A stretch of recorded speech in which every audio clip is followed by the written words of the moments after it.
think Woodsy heard us in Hawaii on that one. Welcome in on a Wednesday morning. What a night. What a day for your San Diego Padres. It is Ben and Woods.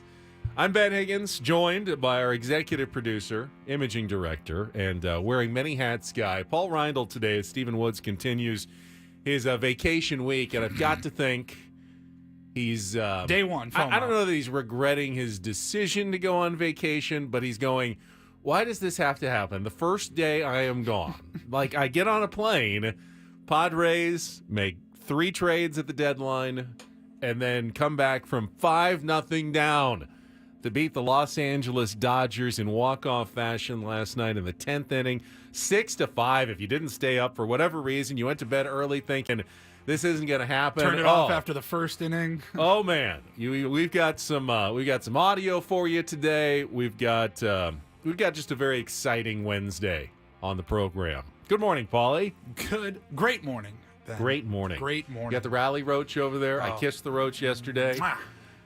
There's our Rally Roach. The Rally Roach seems to still be in effect here.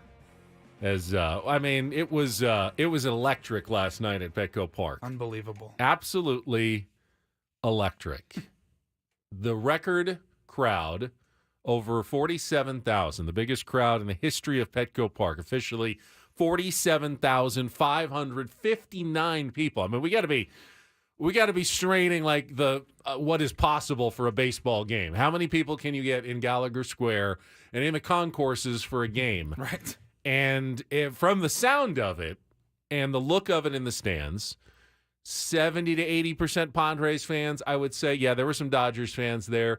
They got to cheer a little bit early, and then not again after the top of the first inning. It was all Padres excitement as they slowly made their way back all the way to the 9th inning. Oh yes, we've got all the calls for you of the incredible home runs in the 9th inning to tie it, and then the walk-off by Donovan Solano. Pinch hit. I mean, Mike Schilt pulling all the strings in the bottom of the 10th inning. How fantastic is that? Give the Padres a 6-5 win on a day that you thought, all right, they're going to lose a second one here, and now, all right, they're going to – every other team in the wild card race won yesterday. This is not the way you want to get your post-trade deadline last 2 months of the season started, but instead it goes down as another fantastic victory in a season that is starting to be chock full of them.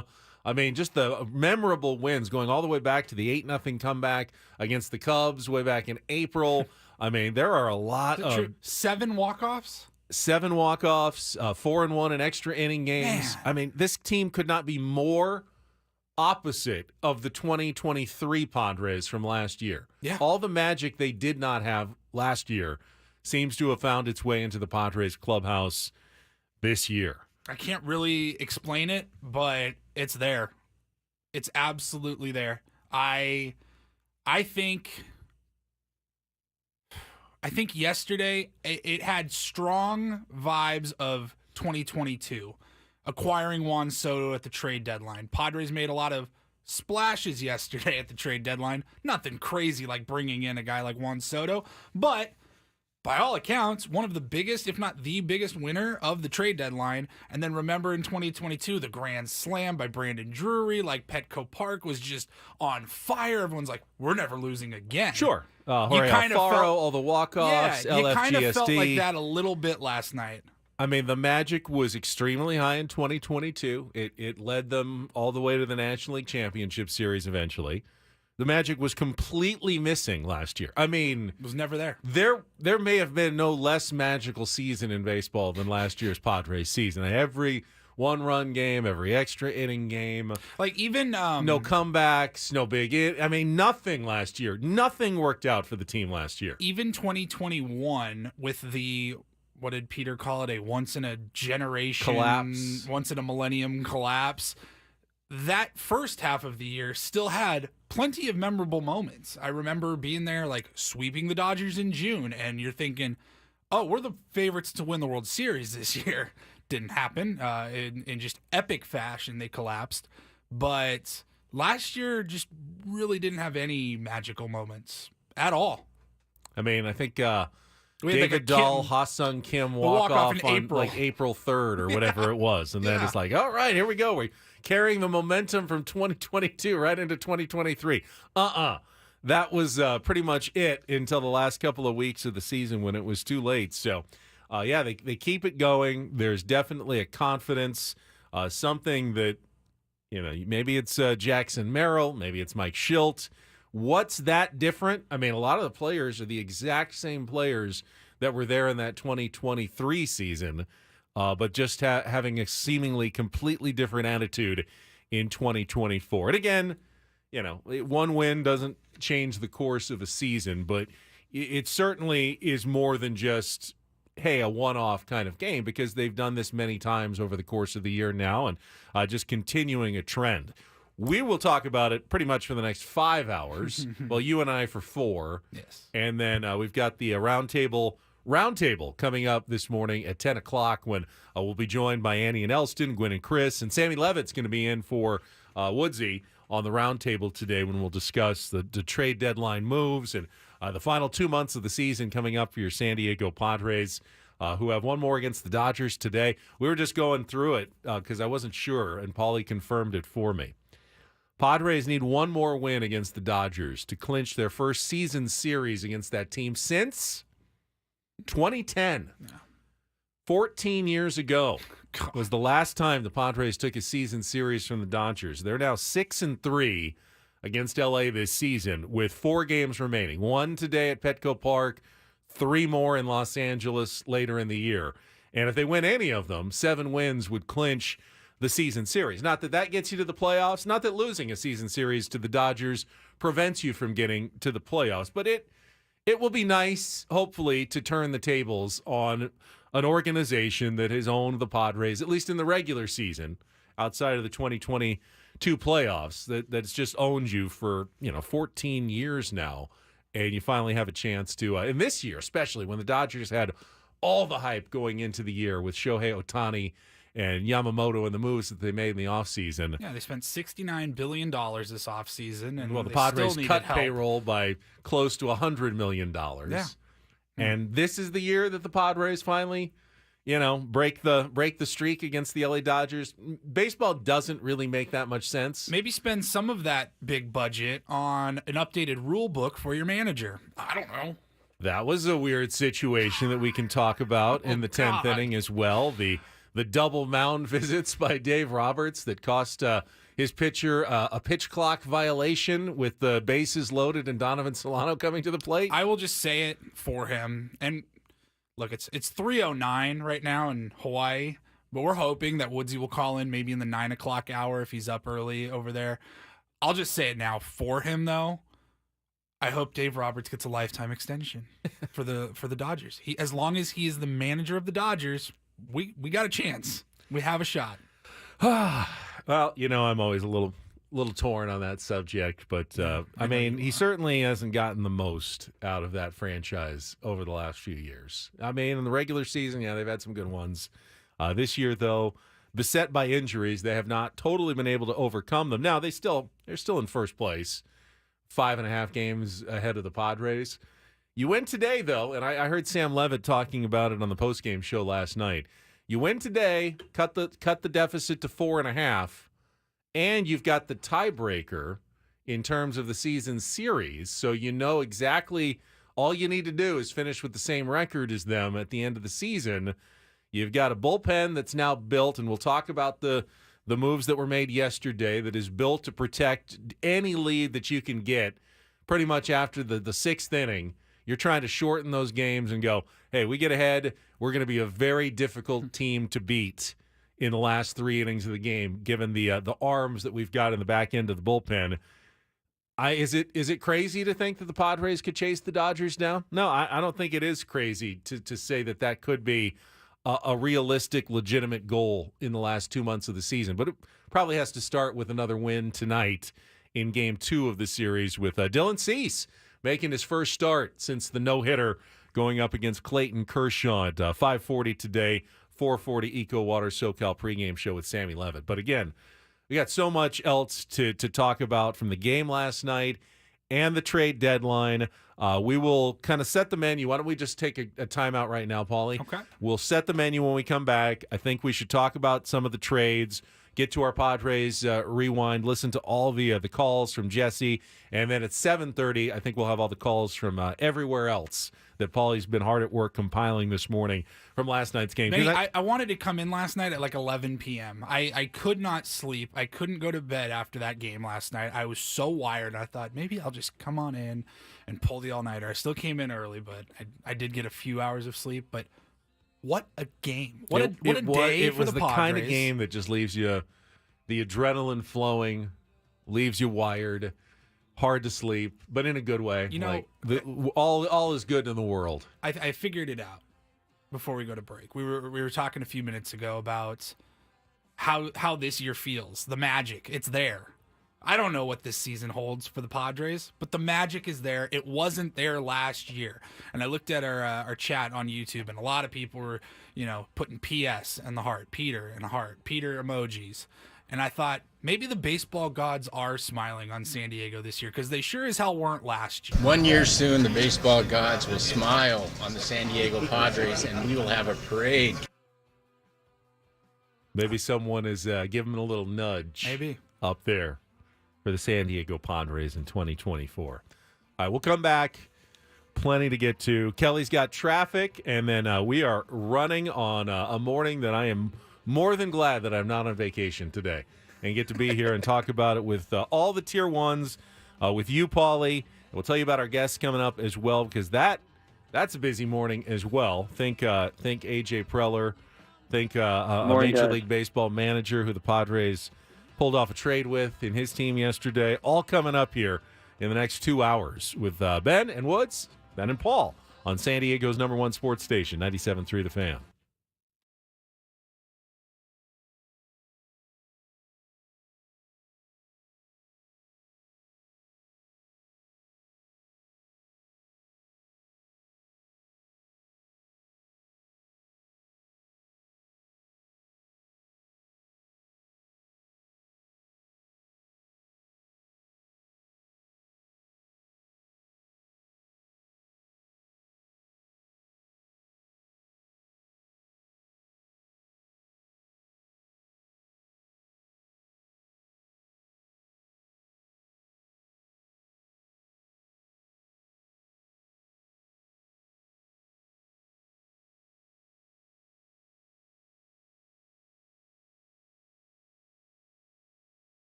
So I had this thought last night. Imagine you are Tanner Scott and Brian Hoeing. And this is the clubhouse you get to walk into today. After last night's walk-off win over the Dodgers, you arrive and you go, "Wow, this place is jamming." Welcome to San Diego. Welcome to the San Diego Padres. To the Padres' newest trade acquisitions. It's Ben and Woods, Ben and Paul this morning here on 97.3 The Fan. So obviously at the trade deadline, Padres did some things, maybe not exactly what we expected them to do in terms of no real starting pitching acquisition. I mean, they did get Martin Perez. We can talk about that in a second. But the big deal, of course, was with the Miami Marlins acquiring left-handed pitcher, closer Tanner Scott, an all-star. He's got a 1.18 ERA. He's unscored upon in 17 straight appearances. He's been absolutely lights out. And then a second reliever, right-handed pitcher Brian Hoeing, more of a middle inning, eat a couple of innings guys, has been an opener for the Marlins before, in exchange for 4 prospects. And pretty much the top 2 pitching prospects that were remaining after they had traded Dylan Lesko a couple of days prior in the other deal to get Jason Adam, another relief pitcher from the Rays, but they trade Robbie Snelling, Adam Mazier, Graham Pauley, and infielder Jay Bashirs to get more bullpen help, but not addressing the starting pitching rotation. We will find out a little bit more about the Padres' newest acquisitions in less than an hour, because at 7 o'clock, our friend and manager of the Miami Marlins, Skip Schumaker, nice enough, is going to give us a quick call to give us a little scouting report and talk about the trade and the guys that we're getting for the San Diego Padres in that deal, which is nice of Skip. Obviously, the Marlins made a bunch of deals yesterday. I think they picked up 9 prospects and sent out, a half dozen Major League Baseball players at the trade deadline, mostly viewed as smart moves for a team that obviously is not in contention. Most of them, other than the, I think, Brian De La Cruz deal and obviously the Jazz Chisholm deal from a couple of days ago, most are guys expiring contracts, get what you can, help rebuild a farm system that's not ranked very highly in Major League Baseball. But Skip, always really good to this show, has agreed to call us up at 7 o'clock this morning and talk about some of the new guys who are coming to the Padres. Yeah, I will be honest. I felt a little dirty, reaching out to him even. I'm like, man, this sucks. This sucks for this guy. This guy was the manager of the year for this team, and now, probably done at the end of the year. They have just completely gutted anybody with even a little bit of baseball talent. You're gone. I'm like, that sucks, but I know he's a friend of the show. I knew he would probably do it. He texted me about 20 minutes before first pitch in their game yesterday. Tells you where, where his head was at. His head's at. I would imagine that, Adam Mazier, Graham Pauley, probably chance to get an opportunity right away with that team, with all the openings on the big league roster. Maybe even Robbie Snelling at some point in the last couple of months, if he's thrown well in the minor leagues, could get a promotion. So it's a path to the big leagues for those guys in an organization where it was going to be a lot harder to find playing time for the San Diego Padres. So while, you probably, if you're Mazier, you're going, oh, I'm leaving a really fun group and a chance that, go to the playoffs and make a deep run, you're also going to an organization that can be a little more patient. They're not going to care as much if you give up 5 runs in 3 innings, and they'll let you go and start again because, well, quite frankly, they don't have anything else, and they don't have any reason to worry about the L's and what you're going to be doing on the field. They want to give you some major league experience. That's why I was so point. confused with Garrett Crochet, allegedly torpedoing any chance he had of getting off maybe the worst baseball team in the history of Major League Baseball. That is confusing in terms. I mean, the only thing with Crochet is that he's really at a pivot point in his career. He needs to get that big contract. I mean, he'll get traded in the offseason, I'm sure. I've got to imagine that is the plan. But for Garrett, I wouldn't want to be in that clubhouse around that team in that ballpark for one more day. Garrett Crochet is angling for that first big deal, and until you get it, you're not really set as a baseball player. 100%. And he's had some injury issues. I'm sure it's in his mind. The worst thing that could possibly happen right now is that I blow out my arm before I sign the big deal, and now I've got the possibility of going to a team that if they're in a playoff hunt, they may blow so far past like my, safe innings level. I mean, you get to the, Steven Strasburg level. What if a team traded for Garrett Crochet and they needed him to start 3 times in a World Series? Like, all right, you got game 1, 4, and 7, dude, because we don't have anyone else right now. Yeah, my arm's about to fall off. Hey, it's the World Series. Go out there and pitch. And then in the offseason, they go, yeah, your arm's shot, No, we're not going to sign you to a long-term contract extension. I understand from a business perspective where Garrett Crochet and his agent are coming from in terms of protecting his most valuable commodity, sure, his arm. But, yeah, I mean, to be condemned to another 2 months on a Chicago White Sox team that is now already the worst team maybe in baseball history, and now you've taken a bunch of guys off of it, maybe that's a good thing. I don't know. I mean, a bunch of minor leaguers can't do much worse. They've lost 16 games in a row. Can't do worse than that, right? So try something else in 17 Chicago. in a row. 17 last night? No, they could. Oh, they could. Yeah, that's true. You can keep losing. That's for sure. So that was the big move made yesterday by A.J. Preller. We'll talk about it with Skip Schumaker. We will also talk about it with A.J. Preller, the general manager and president of baseball operations for the San Diego Padres, will join us at 8 o'clock this morning. He talked to the media yesterday and answered most of the questions.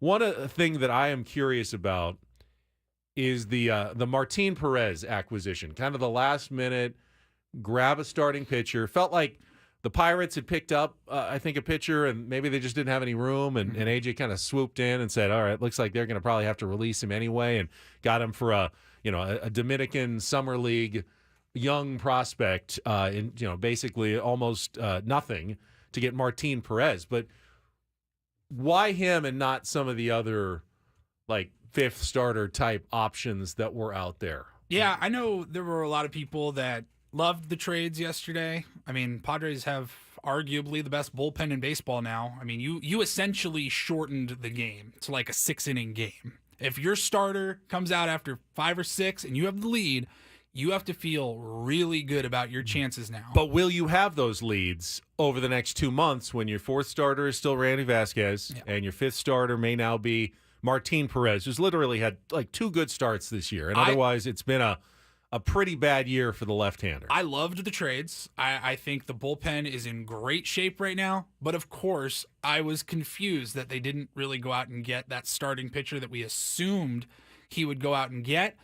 And you think, well, maybe the market was just too much. You saw what like Kikuchi went for a couple of days ago. Maybe the market was just asking too much. Then I saw what the Dodgers gave up for Jack Flaherty, and I go, I feel like we could have probably matched that. That was a head-scratcher for everyone, the Jack Flaherty deal. Now, it was reported by The Athletic last night that Flaherty was going to the Yankees, and then the Yankees didn't like his medicals.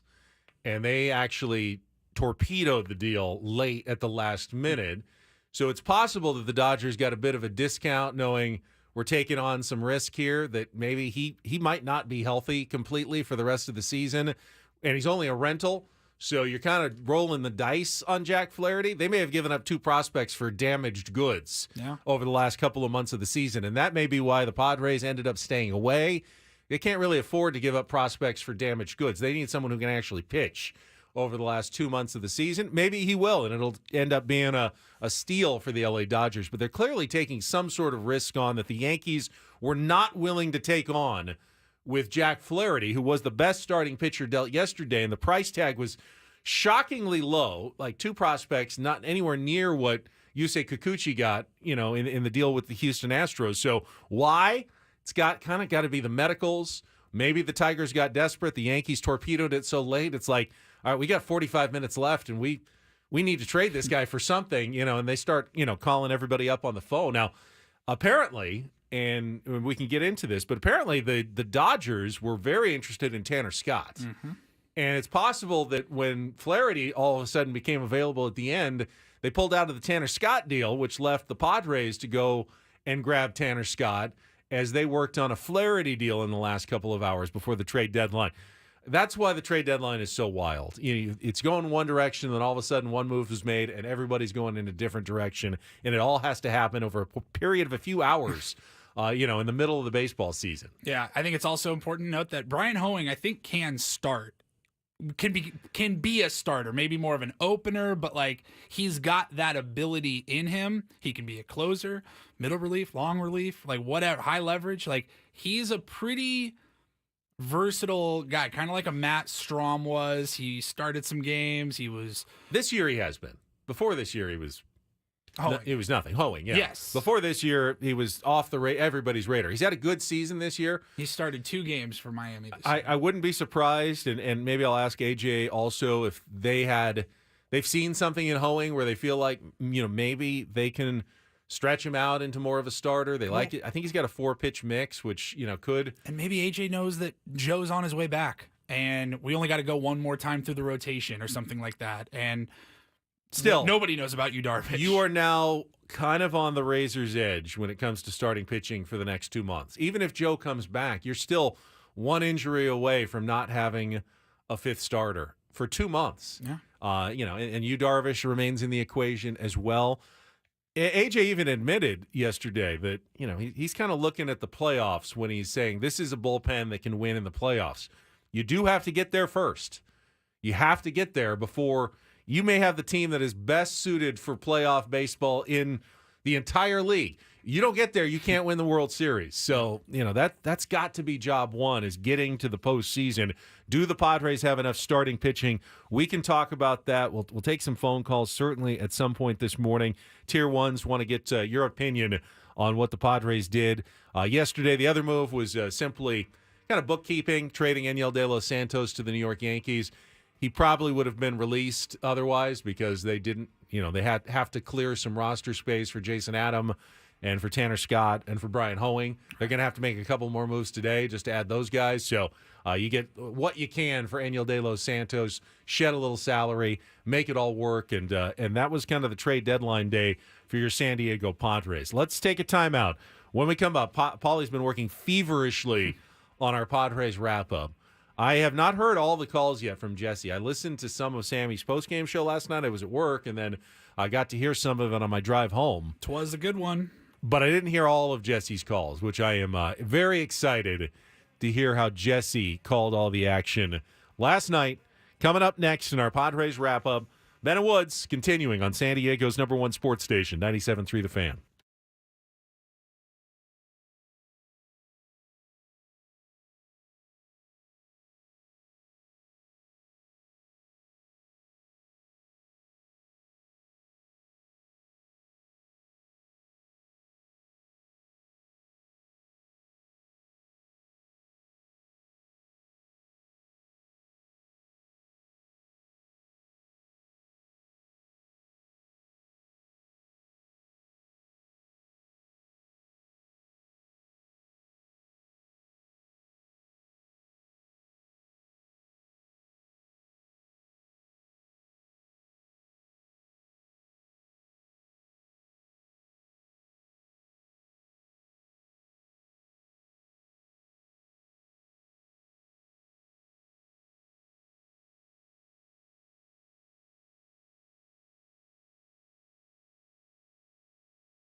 There's something wrong with the process. I mean, let's take us through to this trade, right?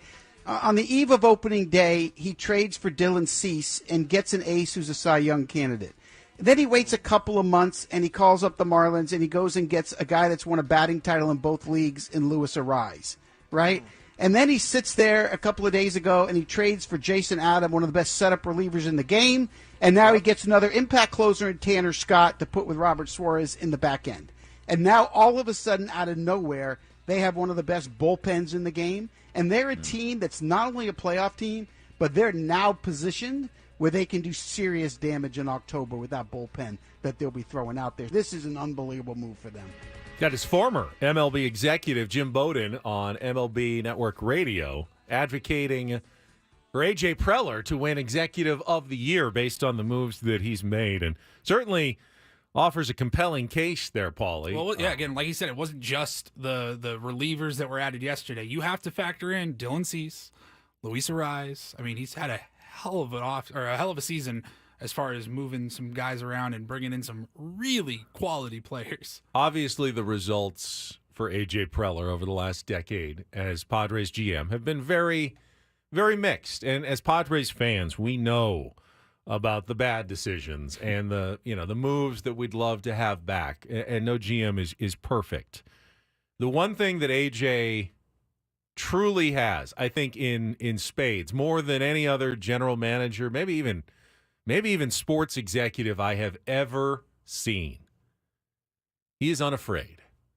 He is unafraid to make a move that could come back and bite him. And so many execs, and I understand it, are afraid to pull the trigger on a deal that they know could come back and haunt them. You know, if Robbie Snelling goes on and becomes an all-star pitcher, or Dylan Lesko does, and the Padres get nothing but some bullpen help, nothing but a rental in the case of Tanner Scott. A couple of those guys come up and become all-stars, like with the Mariners trade a few years ago, getting Austin Nola and giving up Munoz, an all-star, and everything that they lost in that haul. AJ sets himself up where he can look really, really bad later, but he's unafraid, and he's unafraid to keep trying and keep doing it. And he has this almost unfounded confidence in himself that he's just going to go back and refill the farm system and do it again. And we've seen him do that. We have seen him do that many times already in his tenure here. So if you are out there listening and you're very upset with the fact that we traded away more prospects and weakened the farm system, like, who better than AJ Preller to just stock it up? Like, if I told you they're going to be the number 9 farm system in all of baseball next year, would you doubt me? And let's be clear, Paul, I wouldn't doubt you. He could rebuild it that quickly. He's done it every time. The Padres are still a couple of injuries, bad breaks away from falling flat on their face. And so is every team. AJ Preller could be fired at the end of this season. Absolutely could be fired at the end of the season. But let me ask the question to the Tier 1s, to the Padres fans. What kind of GM would you rather have? A guy who's just scared to make a move, like is always, well, we got these prospects and let's hold on to them and just see what they turn into in a few years, and we're just going to be patient and that's all we're going to do? Or would you rather have a swashbuckler who's willing to put his chips out in the middle of the table, and sometimes he loses, and he loses big on some of those pots, and then when he does, he's not gun-shy to try it again, and he goes out and tries it again? I do feel confident that the best way eventually to win a World Series is with the swashbuckler and not the guy who's going to wait, bide his time for 4 years and hope that it all comes together, that he made all the right decisions over 5 years to get your one chance at it. No, he's just going to keep throwing it chance after chance after chance. And, yeah, there's a price to pay sometimes on the back end that's not pretty. But fortunately, like you said, he keeps restocking and giving the Padres more chances, more bites at the apple to go out there and try it again if it doesn't work the last time. All right, let's get to the highlights. Our Padres wrap-up. What a win. I mean, you're down 5-0 in the first inning to the Dodgers. Even the optimistic Padres fans have got to think, all right, this is This one's probably not going to happen for us tonight. I was feeling pretty good after the trade deadline. I'm like, all right, let's go get this dub tonight. And then that first inning happened. You're like, oh. Sucked the air out of the room. Yeah. I mean, so many big moments that not only got the Padres back into the game, but kept it at five for the Dodgers. For 9 straight innings, you've got to keep them at 5 to really have a chance in that game. And they did. All the highlights in our Padres wrap-up right after a check of traffic from Kelly here on 97.3 The Fan. From the 97.3 The Fan Traffic Center, here's Kelly Danick. Good morning. Got a couple things starting us off. One of them is a collision on Mount Miguel Road on ramp to northbound 125. Also, a fire has started in one of the parking lots at Plaza Bonita Mall. It was all touched off by a gas line that was hit by some construction crews. So some flames, smoke visible from the 805 and the 54, and expect some traffic control around the mall. So keep you posted on that. Elsewhere around the county, things are looking pretty quiet so far. I'm Kelly Danick with Ben & Wood, San Diego's #1 sports station, 97.3 The Fan. I love winning, man. I love winning. You hear what I'm saying? It's like better than losing. Oh, my God, I'm so stiff. Miss any of the Padres win yesterday? Ben and Woods didn't. What up, crew? We've got you covered with all of the highlights. I like it when the Padres win. Yeah! Yeah! It's the Padres Wrap-Up, presented by Hamul Casino. With thrilling slots and tables and all the best rewards, Hamul Casino has all the fun you're looking for. Hamul Casino, fun above all else. Yeah! Give me a do damage. Do damage! Is it extra sweet because this is against the Dodgers? First and third, nobody out, just underway. 2-1 pitch, hit off the end of the bat into left center field. Merrill, long run back into the gap, and he gets there to make the catch. Plenty deep for Ohtani to tag and score. A sacrifice fly for Gavin Lux, and a 1-0 Dodger lead in the first. 1-1, Pages hits it hard on the ground up the middle into center field, base hit. Smith has scored, Hayward's on his way, he's going to score. That's a 2-run single for Andy Pages, and a 3-0 Dodger lead in the first.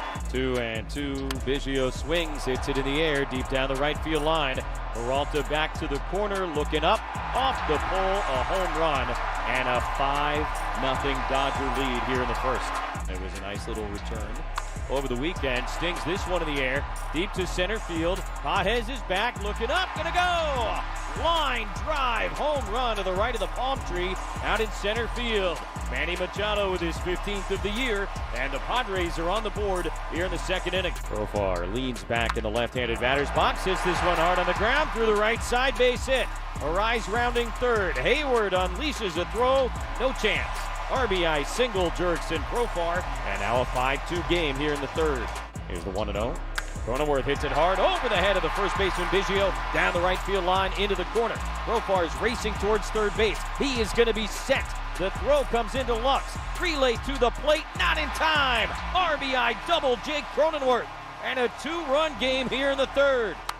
2-2 is popped up, foul ground third base. Manny over towards the Dodger dugout, running out of room, leaning into the dugout, and he made the catch.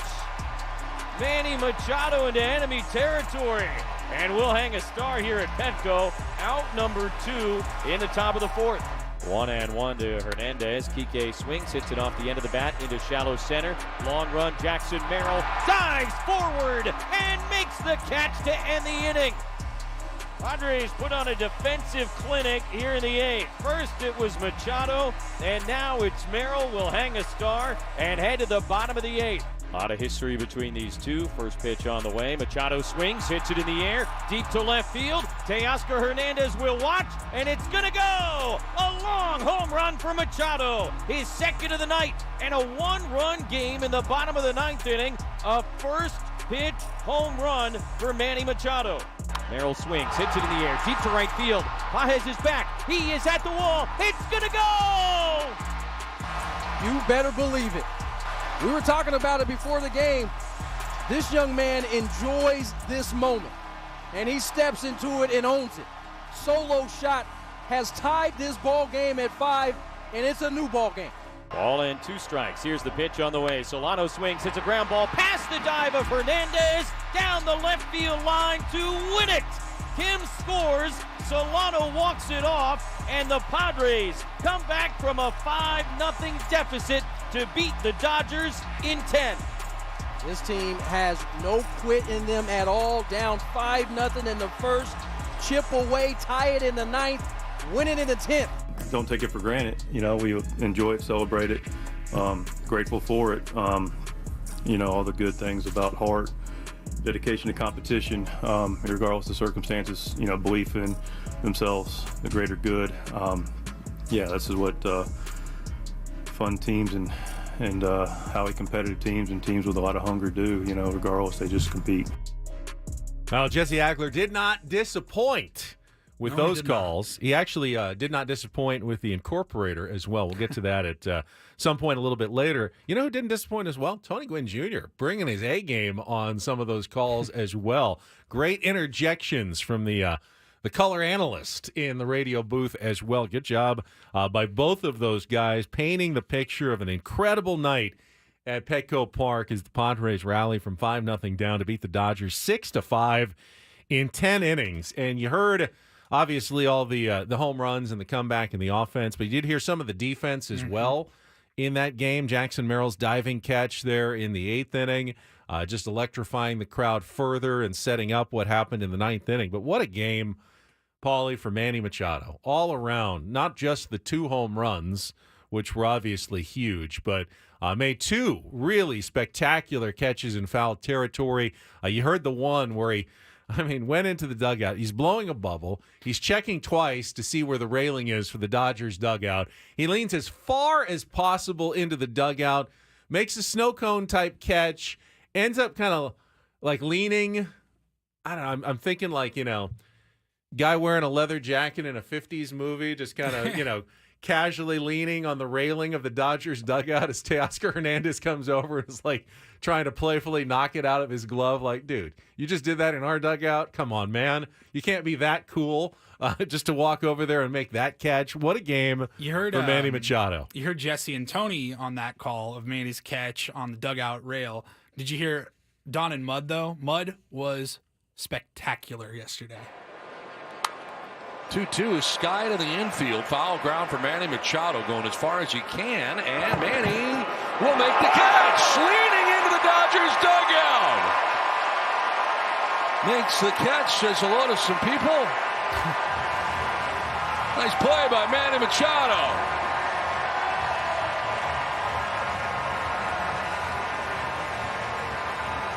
Hey, if Manny says wow, yes, it's wow-worthy. There's the bubble. There's the flash look.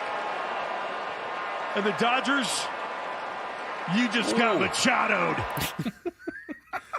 What an incredible game for Manny, he's still got it in him, that's for sure. You know, I'll say it. We had heard that Manny finally feels healthy. We heard this about a week ago. And he was starting to get locked into the plate. You'd seen him improve as the season has progressed. And I was watching the game last night, and I go, yeah, he looks healthy. He looks happy. He doesn't look like he's in pain. He's playing at a elite level that we expect out of him, both offensively and defensively. I think he's back. Yeah, I had a little bit of a slump at the plate coming out of the All-Star break on the road trip while the other Padres were winning, so you didn't really notice. And then I think it was Saturday, had that 3-run home run, took a really good swing on it, similar to the home run that he hit last night in the 2nd inning. That line drive kind of going the other way, right center field. And then the 9th inning home run when he pulls one and hits he doesn't often hit the towering shots, but when he does, the lean back, and just kind of admire because that's going toward the second deck like it did. We got much more to talk about with this game, but when we come back, we're going to chat about the Padres' new acquisitions with someone who knows them fairly well. That would be their former manager, the skipper, named Skip of the Miami Marlins, will join us next here on 97.3 The Fan. Do not go away.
Yes, we do have all the calls from the walk-off win last night, and we're going to get to those coming up later this hour. But this is a special treat because joining us right now here with Ben and Paul on 97.3 The Fan, Tier 1 manager of the Miami Marlins, and it's kind of a treat because he's got a game in a couple of hours at the Tropicana, the Dome there in Tampa Bay. Skip Schumaker is with us here on 97.3 The Fan. Skip, it's really nice of you to call in this morning, and I hope you're doing okay. I know it was a busy day for the Marlins as well as the Padres and other teams yesterday. Good morning. Good morning, guys. How's it going? Good. Obviously, good. we're really curious about the trade and the guys that the Padres are picking up, so just wanted to pick your brain a little bit about Tanner Scott. First of all, I know this guy's been terrific for you the last couple of seasons. Got an ERA of like 1.18 this year, and has been unscored upon in his last 17 outings. What's kind of been unlocked with him, and tell us a little bit more about what the Padres are picking up here for late inning bullpen help.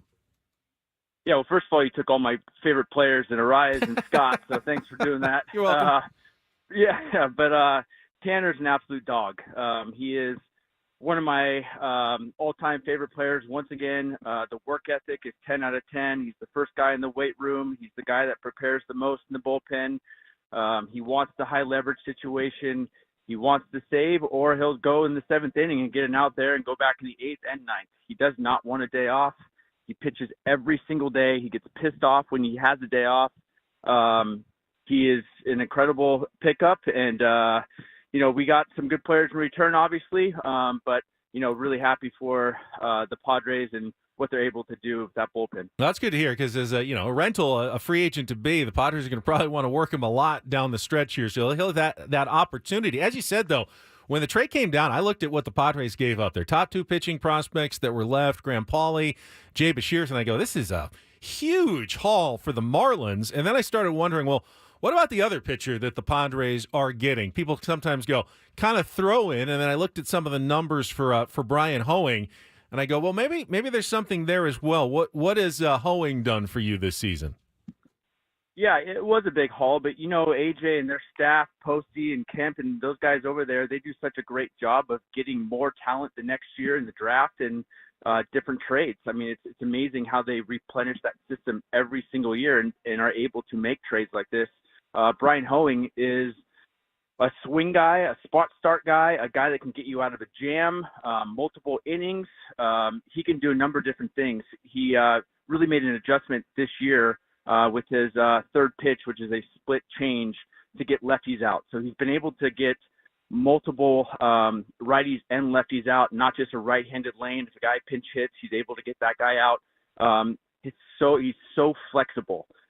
Whether it's, again, a spot start if you need it, and he can be a leverage guy, which we used him in the 8th inning at times this year. So another really good guy, makeup 10 out of 10, just a really good pickup as well. And I'd imagine that guys, especially like Adam Mazur and Graham Pauley, who've seen some time in the big leagues this year, they'll get an opportunity with you maybe over these last couple of months of the season that they might not have had in San Diego. Do you have any idea kind of what's the plan for some of your new former Padres acquisitions? Yeah, it's a good question. I don't know. I haven't heard just yet, what the exact plan is. There were so many trades yesterday, and just trying to make out a lineup yesterday was challenging. How did you fill a team yesterday with all the trades that were made? And you're on the road, too. Right. Luckily we were in Florida, and we had some guys that were close by that could make it, just in case kind of guys, almost like spring training, like Jicks guys, right? Just in case. And, here we are. We had all these guys come in, luckily at the right time. So the front office did a good job of preparing us, just in case these things happen. But you're right. There's going to be a lot of young guys that are coming up and getting a real opportunity, and they're talented guys as well. So I think it's, a really good trade for, where we are at in the season. It was obviously a seller's market, and we had a really good bullpen, and, our GM president took advantage of it and really replenished the system. It's too bad, Paulie. If the Marlins had been on the road here in San Diego when that trade happened, you might have had a chance. You could have been the Jicks guy, the just-in-case guy. Possible. Tier 1s, Skip, Woods and Paul's Tier 1s are playing really well. How many games in a row have you guys won? Like 12. 12 in a row. They're red hot, We're putting Skip. up 17 runs a you game. might need Woodsy or Paul to fill out a lineup here the rest of the season. Yeah, no, we're okay now. Okay. Yesterday was a little dicey, but no offense to Paulie, but I think we'll be all right. All right, fair enough. Next time. Fair enough. Yeah, I mean, obviously, you get a game to get to. I really appreciate you giving us that scouting report. I think the Tier 1s are excited to hear about those two guys. I'll let you go because I know what you got 2 hours away. So What are you, like, on the field for batting practice? Yeah, where right are you now? in the manager's office in that dungeon? I'm actually on the field right now, about to take ground balls. So All right. yeah, love you guys, but I definitely got to go here. Thank you so much, Appreciate Skip. you, Skip Skip. Schumaker.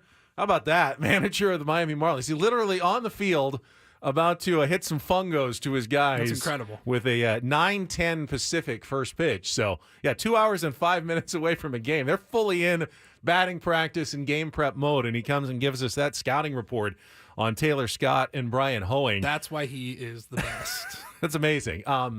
Interesting stuff, too, as well. Before we kind of break that down, I do need a contestant. John Flint's coming over in just a second for Take on John with Woodsy out. Your chance to qualify for the trip to Las Vegas. So if you want to play our game, call right now, 833-288-0973. We're like 2 minutes away. 833-288-0973. Call in to take on John today with a chance to qualify for the trip to Las Vegas here at the end of July. But that Tanner Scott scouting report was kind of exciting. I mean, obviously the numbers have been fantastic, but the Bulldog, I want to pitch every day, just give me the ball, let me eat out there. That was really cool to hear from Skip Schumaker. Tanner's an absolute dog. Love that. Tanner's a dog. They've got Jason Adam. I mean, Robert Suarez has been an absolute dog for the Padres this year. And you saw in last night's game that you can lengthen the bullpen. Even without those guys having really arrived yet, using Adrian Morejon down 2 in the seventh inning as opposed to waiting until you had a lead. Mike Schultz going to be able to be much more aggressive. Maybe not every single day, but there's going to be more opportunities to use higher leverage guys in more situations that allow you the chance to win some of these games that you might have said a month ago, well, we got to save our guys for a lead tomorrow. So, Stephen Kolek, we just need a couple from you here, and cross our fingers that we're still in the game at that point. Now they can be more aggressive when it comes to who they're picking at the end of games. And Hoeing, that was some good stuff too. Guy who can start. Yeah. I mean, even if it's not 7 innings, he goes in and gives you 3 at the start of a game. That's something over the last couple of months of the season with the limited options the Padres have to start right now. So good scouting report there from Skip Schumaker. All right, John's coming over in a second, so why don't we just get to our game? We got some contestants on the line. Let's get to it. Let's take on John.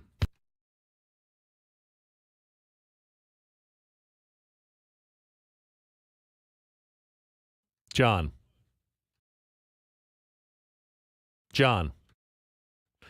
Take on John, brought to you by Valvoline Instant Oil Change. It only takes 15 minutes. You don't have to get out of your car. For directions and discounts, go to SoCalOilChange.com. That's SoCalOilChange.com. Oh. Let's try line 3. All right. Try to get let's new names see. on here. Who's this? Someone new. You're on Take on John. Good morning. This is when you talk if you're on the phone. Everybody who's on hold, just start talking, and someone should be there. Lewis? Hello? Hello? Hello? Hello? Hello? Who is it? Who's this? I don't know. You called us.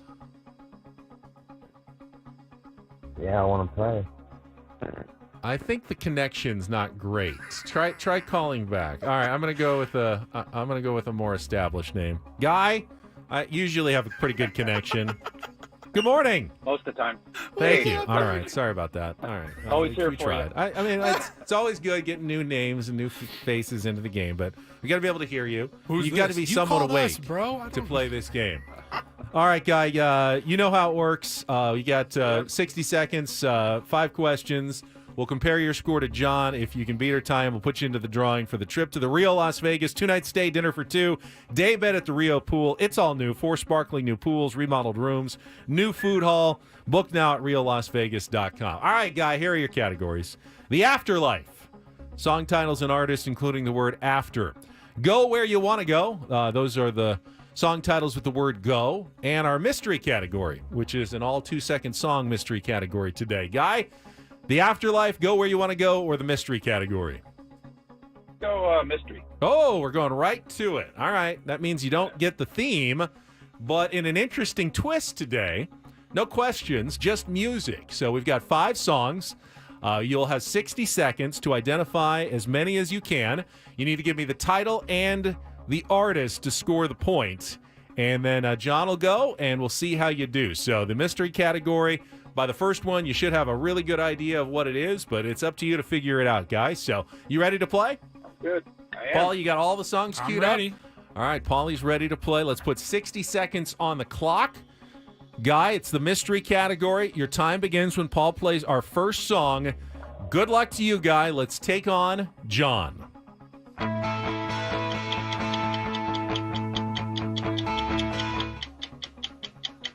No idea. All right, let's pass. Let's go to song number 2. Walk like an Egyptian, the Bengals. Correct. Song number 3. Walk this way, Aerosmith. Correct. Song number 4. Walk alike, Dire Straits. Correct. Song number 5. Walk on the Wild Side, Lou Reed. Correct. Let's go back to the first one.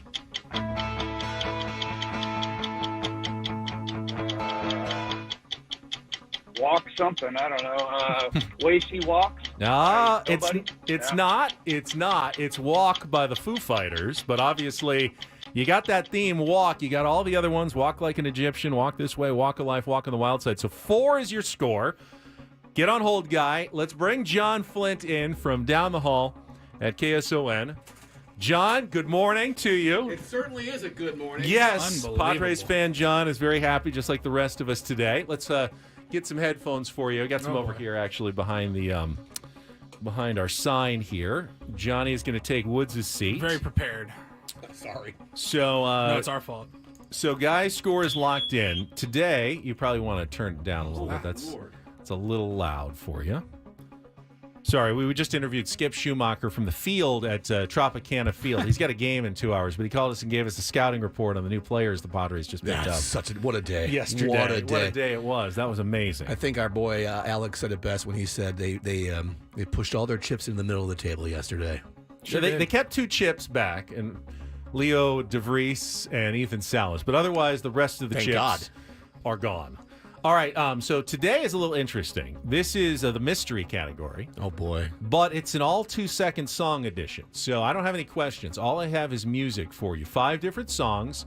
You need to give me the title and the artist. And they will all have a similar theme if you can figure them out. Oh, am I to guess the theme as well? No, Is that you part just of the have to gig? guess the title and the All right, artist. okay. The theme will be obvious Guess once you the start theme guessing. in your head. If you don't, if you don't know, you can pass. It may Okay. help you to come back if you don't Sure, know one sure. with the theme later. All right. Go easy on me, Paul. Guy's score is locked in. 60 seconds back on the clock. John, your time begins when Paul plays the music.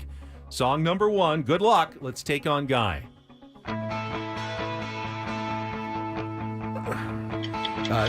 You can pass. That's Tal Bachman. She's so high. It's not. No. All right, let's go. Song number 2. Walk like an Egyptian. The Bengals. Correct. Song number 3. Hang on. Aerosmith. Walk This Way. Correct. Song number 4. Walk a Life. Dire Straits. Correct. Song number 5.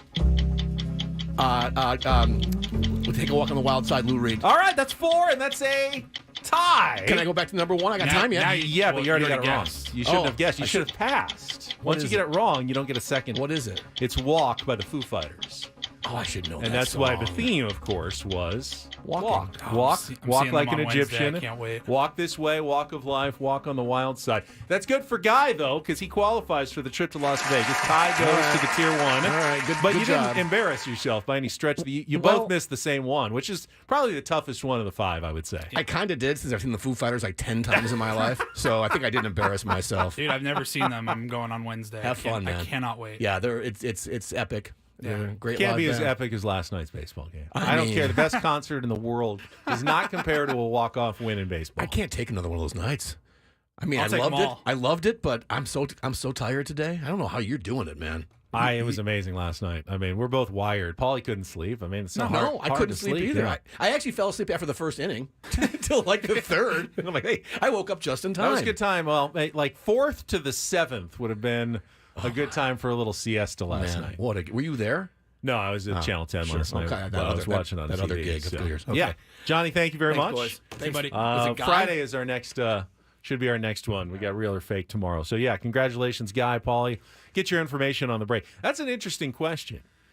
Paulie, would you rather go to a fantastic concert, like with your favorite band, or go see a walk-off win from your favorite baseball team? What's a better night to buy tickets to? Not that you can guarantee either. You may go to the concert, just not a good one, just wasn't a good night, or you may go to a baseball game, your team gets bodied. But if you had to pick, I don't know. Why do I have to pick? Great concert, you can't go or wrong. walk-off win. You I mean, can't for go me, wrong. it's walk-off win. Yeah, you don't like music. I don't not like music. I don't like concerts that much, but I like music. All right, let's take a time out. You want to let's just bang. Don't do this today. I want to talk more about the game. You know We what didn't I even finish want? talking about the game. You know what I want? Yeah. I want a tier 1 who was there last night to call in. Yeah, let's open what the I want. phones. 833-288-0973. I mean, there were 47,000 plus. I'd imagine there were a few tier 1s in attendance last night. Give us your impressions of the walk-off, come from behind win. We'll walk this way on San Diego's #1 sports station, 97.3 The Fan.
Guess who's away at 4:23 a.m. in the islands? Woodsy's going to give us a call here in a few minutes at the bottom of the hour. We're also going to play the rest of the calls: TV, Spanish, Korean, etc. Dodgers of not just the walk-off win. Paul, you've got Jackson Merrill's tying home run as well on some of them. Yep. So Yep. We've got a lot to get to this hour, and then at 8 o'clock. 8 o'clock, the general manager and president of baseball operations for the Padres, A.J. Preller, will join us to discuss the trade deadline moves. I'm sure he's got some thoughts on last night's win as well and what's still to come for the Padres, starting rotation, etc. for the rest of the season. So A.J. Preller going to be with us at 8 o'clock. Normally we don't do this, but I wanted to get out to the phone lines. Had we done Don't Do This, it would be brought to you by the Craft Taco in Sorrento Valley. Craft Taco has some best quality tacos in all of San Diego. Go to thecrafttaco.com and take a look at their happy hour specials today at thecrafttaco.com. I wanted to find some fans who were at the game. Like I know Ashley, Padres fan who I follow on Twitter, was there, and she actually posted a picture of a sign. Did you see this? Went viral last night thanks to John Boy, who reposted it, and now it's got hundreds of thousands of views. Someone made a sign. We can maybe make this do this. Oh, I think I saw that. It says It's not doo-doo. It says, no, it's not. It's number one, actually. It says, Dodgers fans, welcome to a stadium that doesn't smell like pee. Which was, quite frankly, pretty hilarious. And it hits better when the Padres do win in walk-off fashion. Oh, so it sure does. if anybody else was at the stadium that doesn't smell like number one, give us a call like number one. Like Tyler did. Good morning, Tyler. Welcome to Ben and Woods, the 97.3 The Fan. How are you? Tyler, are you there? Hello. I think he was on the same line as our first going caller on with for our Take on phones? Woods. Michael, are you there? Yeah, I'm here, guys. You Michael, got me? good morning. You're on the air. Yeah, we can hear you. Somehow your line works. Awesome. Perfect. Yeah, I was actually 3 rows behind the guy with that sign. The other side of the sign had the Gamblers Anonymous number on it, too. Gambling problem? Call 1-800-GAMBLER. GEGE 000466. That's the one. Yeah, it was an awesome game, guys. Like, the environment there after the first inning was rough, not going to lie. Seeing that ball hit the foul pole, it's like, okay. As soon as we got through the third, when we were 3-5, it felt like things were growing and the Dodger fans were quiet the rest of the game. Manny just feasting like Manny does. It was awesome. And, like, the crowd there, like, the whole time, it's not the dread Padres anymore where we're never going to come back from this. It felt like everybody expected us to come back to win, and the energy was up. It was awesome. One of the best games I've ever been to. Awesome, Michael. I mean, it goes without saying, but I think I need to say it. After giving up 5 in the first, for Matt Waldron to come back, throw 3 more shutout innings, I think he only gave up 1 more hit, striking out 6. Then Yuki Matsui with a perfect 1-2-3 inning with 2 strikeouts. Stephen Kolek worked around a couple of walks in a scoreless inning. Adrian Morejon loaded the bases, got a little dicey, but got out of it and got his scoreless inning. Logan Gillespie threw a 1-2-3 inning. I mean, just out of nowhere. Then Jeremiah Estrada with the 1-2-3 ninth inning to give them a chance to come back and tie it in the bottom of the ninth. And then Robert Suarez with that dangerous Manfred man runner out on second base to leave him right there. He doesn't even move a muscle from second base, going 1-2-3 in the top of the 10th inning. What an unbelievable job by all, really 7 of the guys. I know, yeah, Waldron's got an issue sometimes in that first inning, and that's something they're trying to work on. I know they tried like more warm-up pitches to see if they could fatigue him a little bit. Sometimes that helps the knuckle a little bit more in the first inning, but he's had an issue.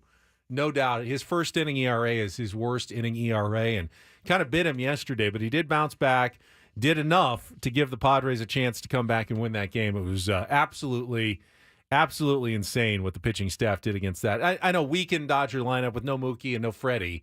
Still, you had Shohei, you got a red-hot Gavin Lux, you got Will Smith, you got Teoscar Hernandez. It's not like they've got nothing left in the cupboard, Right. even missing a couple of stars. I hate saying it because this is something that you would say and I would yell at you for. But, yeah, I mean, if you just take away that first inning, What a game. Like, all around. Offensively, defensively, the pitching was great.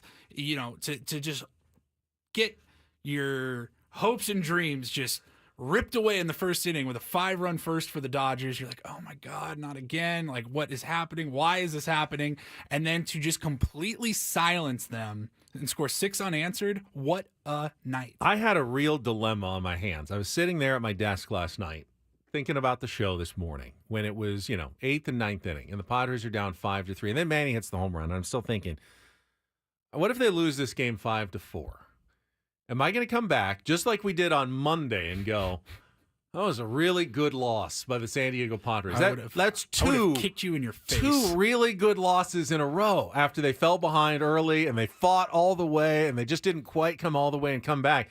I can't just go to that car. I can't play that card 2 games in a row. Like, well, that's the best 2-game losing streak I've ever seen from the San Diego Padres. Hey, man, I love the fight. No, I don't want to hear that. That's what we do. I didn't really want to go to that, but I was impressed. I mean, whether or not they won, I was impressed how they kept in it and they fought back and kept it close and gave them a chance. I mean, the idea of doing that is so you do actually win them sometimes, and they did win that one last night. Let's get Bobby Claremont. Bobby, good morning. Welcome to Ben and Woods on 97.3 The Fan.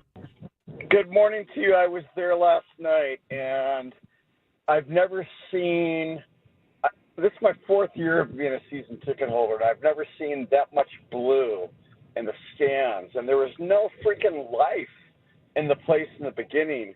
And when it was 5-0, it was downright depressing. It was definitely downright depressing. And then Manny goes yard, and even though that's just 1 run – the Dodgers only scored in that first inning, and the way they just continued to come back. And I'll tell you a funny story at the end. My water bottle in section 216 over in Toyota Terrace on Manny's side of the field rolled down towards the front. And I picked it up, and I turned it around, and I started chanting "Beat LA," which is pretty easy to remember. And I started chanting that. And as the Dodger fans were leaving past row 4, seats 1 and 2 where we were, the guy turned around to my wife and said, "Hey, you ought to buy him a gold and brown pom-pom set for Christmas." And normally I would kind of take a mild umbrage, and I freaking loved it. And it was such a gutsy win. I've never seen a gutsier comeback by the Padres in a regular season game. Bobby, awesome story. Have you ever started a chant at a stadium? Beat LA? Been the first one? Yeah, been the first one to start a chant. I don't think I ever have. Someone has to be the first, right? Whenever I feel like the stadium usually starts it by going Ha Sung Kim for the first time, and then everyone chants it. He'll step into the box, and you'll just hear the stadium go, and then the chant starts, and then you start chanting. Whether it's Beat LA or Ha Sung Kim, the chant just kind of organically starts throughout the stadium. Bobby, thank you for the call. Let's take a timeout because Woodsy's going to give us a call from Hawaii very early. Love it. I would say he's going to be whispering to not wake up his family, but let's be honest. Hannah and the boys they're all awake right now. 7:30 San Diego time. Their body clock hasn't adjusted. We'll talk to Woodsy, and then we've got all the calls. So, despite the fact that he was traveling all day, flying to the most remote of the main Hawaiian islands, he did say he watched almost all of the game last night. So he'll have some thoughts, and then we'll play. As Paulie said, texting with us during the trade deadline. He was on the plane. He was on top of it despite all the travel. So we'll hear from Woodsy, and then we'll play all the calls for you coming up next on San Diego's Frog in the Throat on San Diego's #1 sports station, 97.3 The Fan. I got to talk a lot more when Woodsy's not here.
How about that? Padres walk off the Dodgers on the day that Woods leaves on vacation. And I will say, because he's on hold right now from the islands, I did kiss the Rally Roach yesterday. I kissed it this morning. Polly's already kissed it this morning. We're not gonna forget about the Rally Roach. Kiss it as many times as we can as we go out to the islands, and we are joined by Stephen Woods. Woodsy, good morning to you.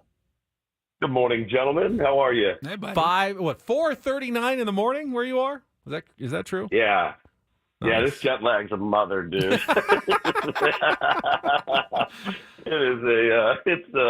It's no joke. Taylor's been up for a couple hours. Oh, no. So I've been up for a couple hours. I caught your interview with Skip. You guys do a great job, man. Thanks. Ben, you do a great job. Paul, you do a great job. Thanks, you do Doc. a great job. Appreciate it. Yeah. So you actually got to catch most of the game last night. You were following along with the trade deadline. It's like you were here, except you were not. You know, the plane Wi-Fi was the best I've ever had in my whole life. We were having full text conversations the entire flight, and I was able to follow everything on Twitter. Saw the news break. Was really cool. I had kind of a mini panic attack at the end there towards the deadline when I'm like, oh, we didn't get a starter. What are we gonna do? And you know, I'm sitting on the plane and you know the thing where it shows the plane and the line and how close you're getting to your destination. Yeah. Well, I mean, I made the Were biggest you raw mistake. dogging this thing? Yeah. No, I mean, well, like with one kid on either side, I might as well have been raw dogging it because I'm doing workbooks with Bo with my left hand. I'm coloring with Taylor with my right. I'm answering questions from my left, questions from my right. And I'm trying to look at the trade deadline, but I kept looking at that little plane. And it was like being in school again and going, all right, just put your head down. Don't look up at the time. And then I would look up and it'd be like 4 hours and 30 minutes left. And I'm like, it's never going to land. So the timing was amazing. We landed. We got the rental. Well, we landed, had an hour layover, jumped on a plane to Kauai, had to get the rental car. By the time, and then they live on the other side of the island. My in-laws do. So we drove all the way up here and made it right in time. Like we were watching the game in a car or listening to it, I guess. And it was spectacular. The next thing you know, it's 5-0. And I'm like, I'm not too worried. It's the first inning. This is Matt Walzer, and this is what we do. And sure enough, man, my in-laws took the kids down to the beach, and I watched the end of the game, and it was spectacular. I was elated. Now, my father-in-law is a Dodger fan, and he looked. When he got back from the beach, I said, you're not going to be very happy. And he just goes, oh, no. And I said, oh, yeah, we got you. And I always give him all that money. Holy cow. Imagine not being able to put a complete team together with $1 billion. So it's been so far so good out here. So what were obviously you mentioned, worried that they didn't pick up a starter, and they really kind of didn't. I mean, I don't think Martin Perez qualifies entirely as what we were expecting starting-wise at the trade deadline. So what were your thoughts on bolstering the bullpen again and trying to shorten the game in that respect, but still not sure what they're going to do with the fourth and fifth starter spots the rest of the season?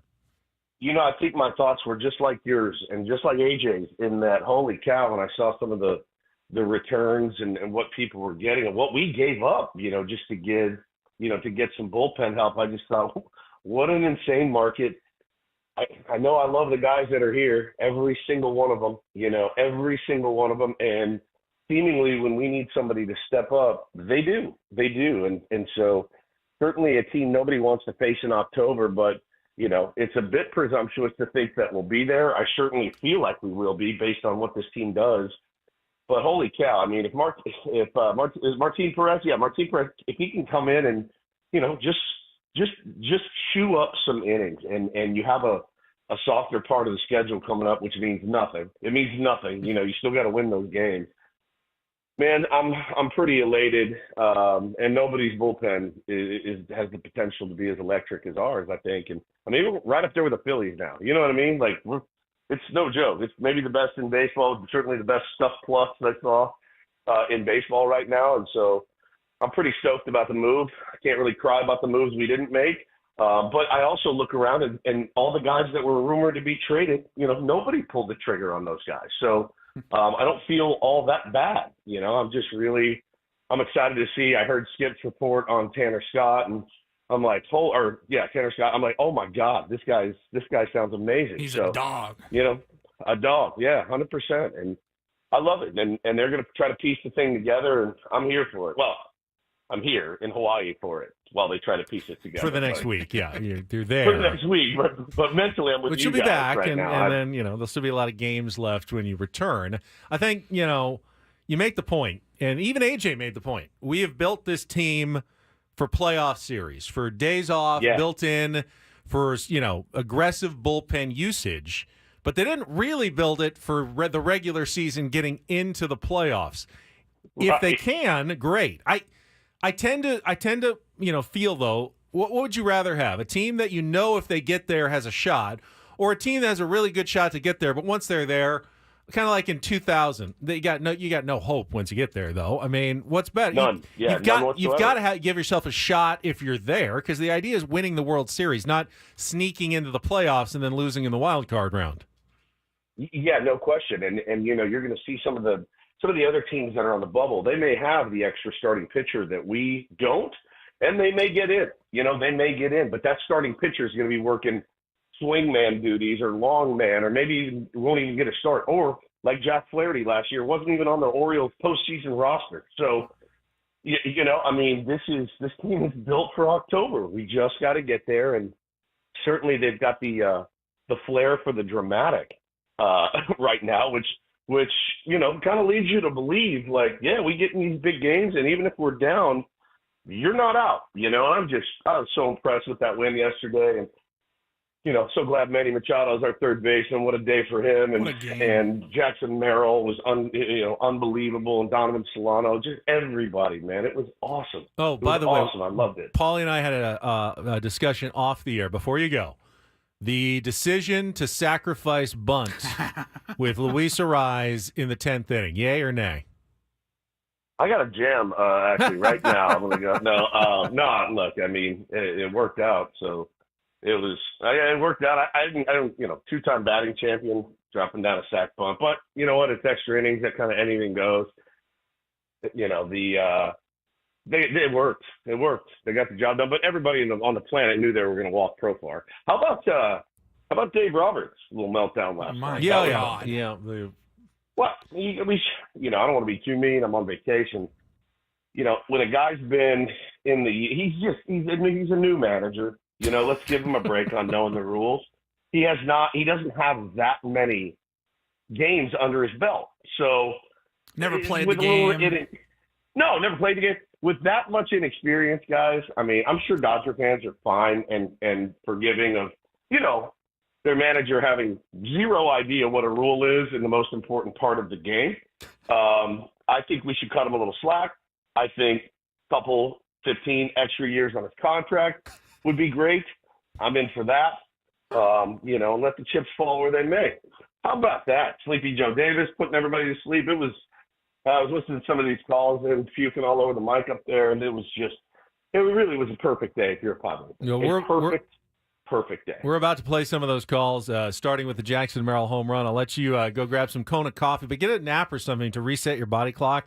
You really don't want to be on the 4 a.m. to 6 p.m. schedule all week. That's not great for vacation. Not great. So. No, it's not great. Oh, by the way, just before you play the calls, my father-in-law has me so spun out about the locals here that I may not leave the house. Just so you know.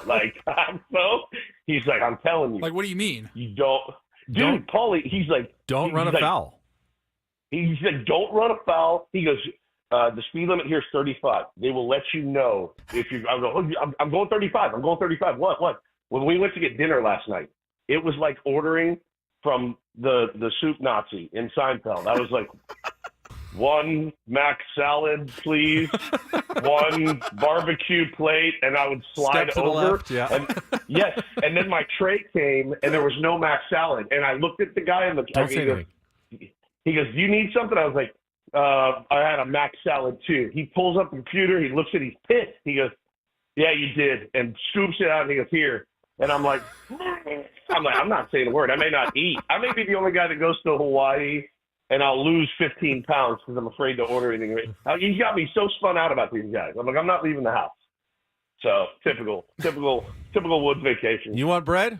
$3. $3. That guy got free bread. No soup for you. All right, Woodsy. I'm a wreck, man. All right. Well, maybe we'll check in with you again later in the week if something else amazing happens. See you, Take care. Enjoy the vacation. Love you guys. You're crushing it. Appreciate you. And thanks to all the Tier 1. See you guys. There he is, Stephen Woods. All right, let's check traffic. Come back. We'll at least start some of these calls that we've got for you from last night's game here on 97.3 The Fan. From the 97.3 The Fan Traffic Center, here's Kelly Damick. Traffic is sponsored by Air Max, San Diego's highest-rated heating and air company. Visit them at airmax.com. Got a number of problems to mention here, guys. One of them is this fire going on in one of the parking lots at Plaza Bonita Mall. Some construction crews apparently hit a gas line. So, some flames are visible from the 805 and the 54. Just please keep your eyes on the road. Further north on the 805, right at the North 15 connector ramp, there is a motorcycle accident partially blocking lanes.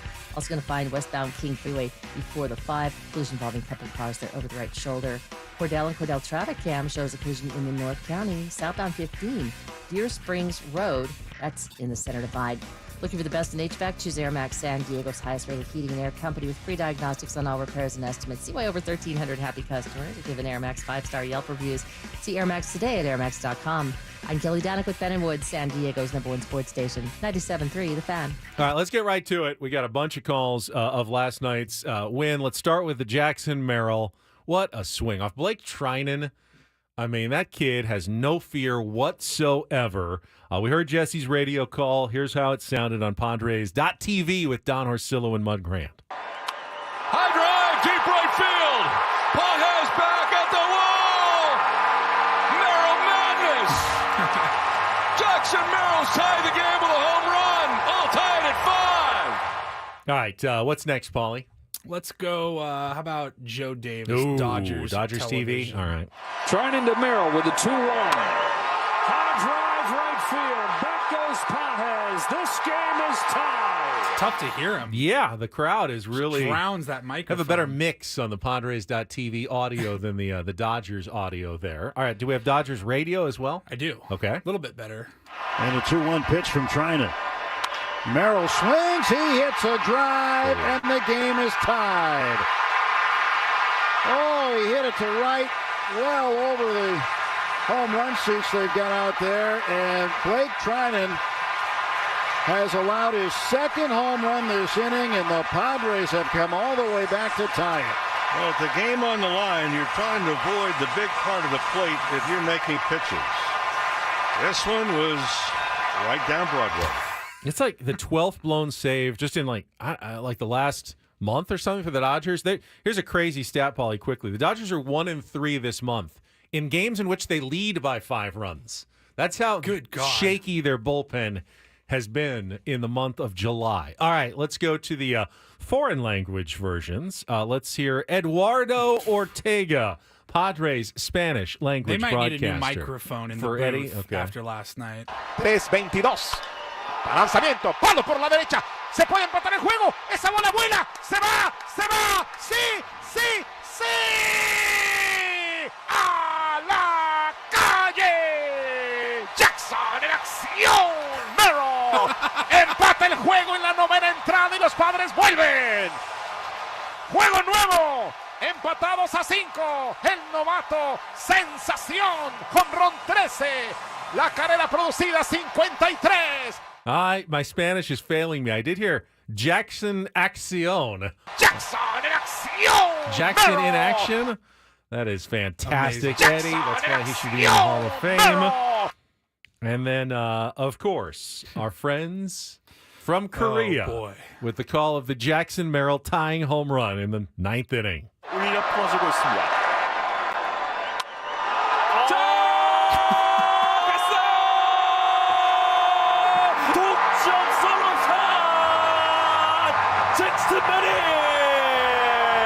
바로 이게 샌디에고 야구입니다. 믿기지가 않습니다. 온몸에 소름이 돋습니다. They were almost going with the soccer goal call.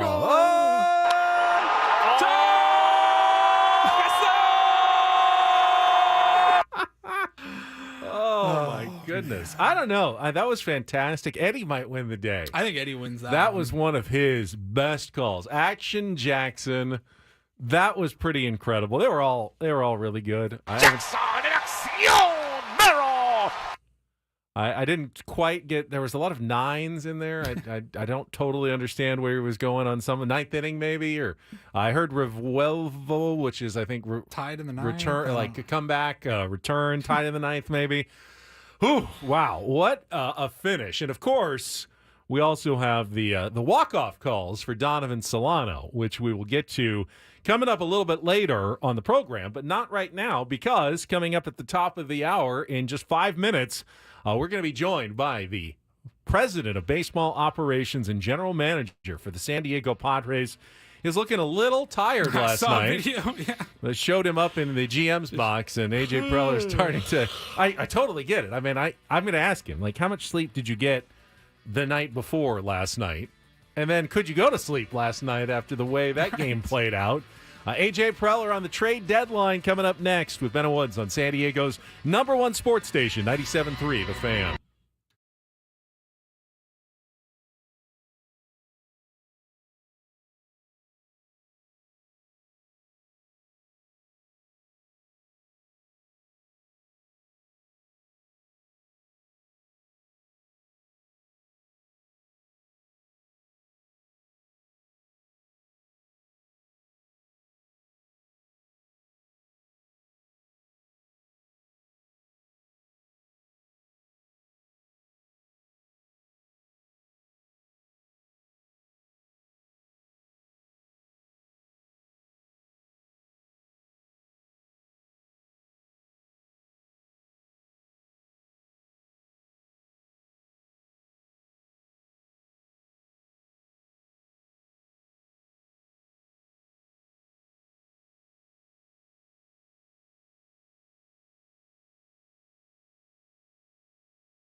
Halfway home on a fun Wednesday morning. We just heard from Woods, pre-5 a.m. in Hawaii on the first full day of his vacation. He could not stop himself from calling in to talk about last night's game and the trade deadline. And speaking of the trade deadline, we've got on the line, our next guest is someone who earlier in the morning you heard former MLB executive Jim Bowden say if he's not the executive of the year, then the system is broken in Major League Baseball. I know he doesn't care about that sort of thing, but we've got A.J. Preller, Padres general manager and president of baseball operations, with us post-trade deadline. A.J., good morning. Congratulations on that win last night. How you feeling?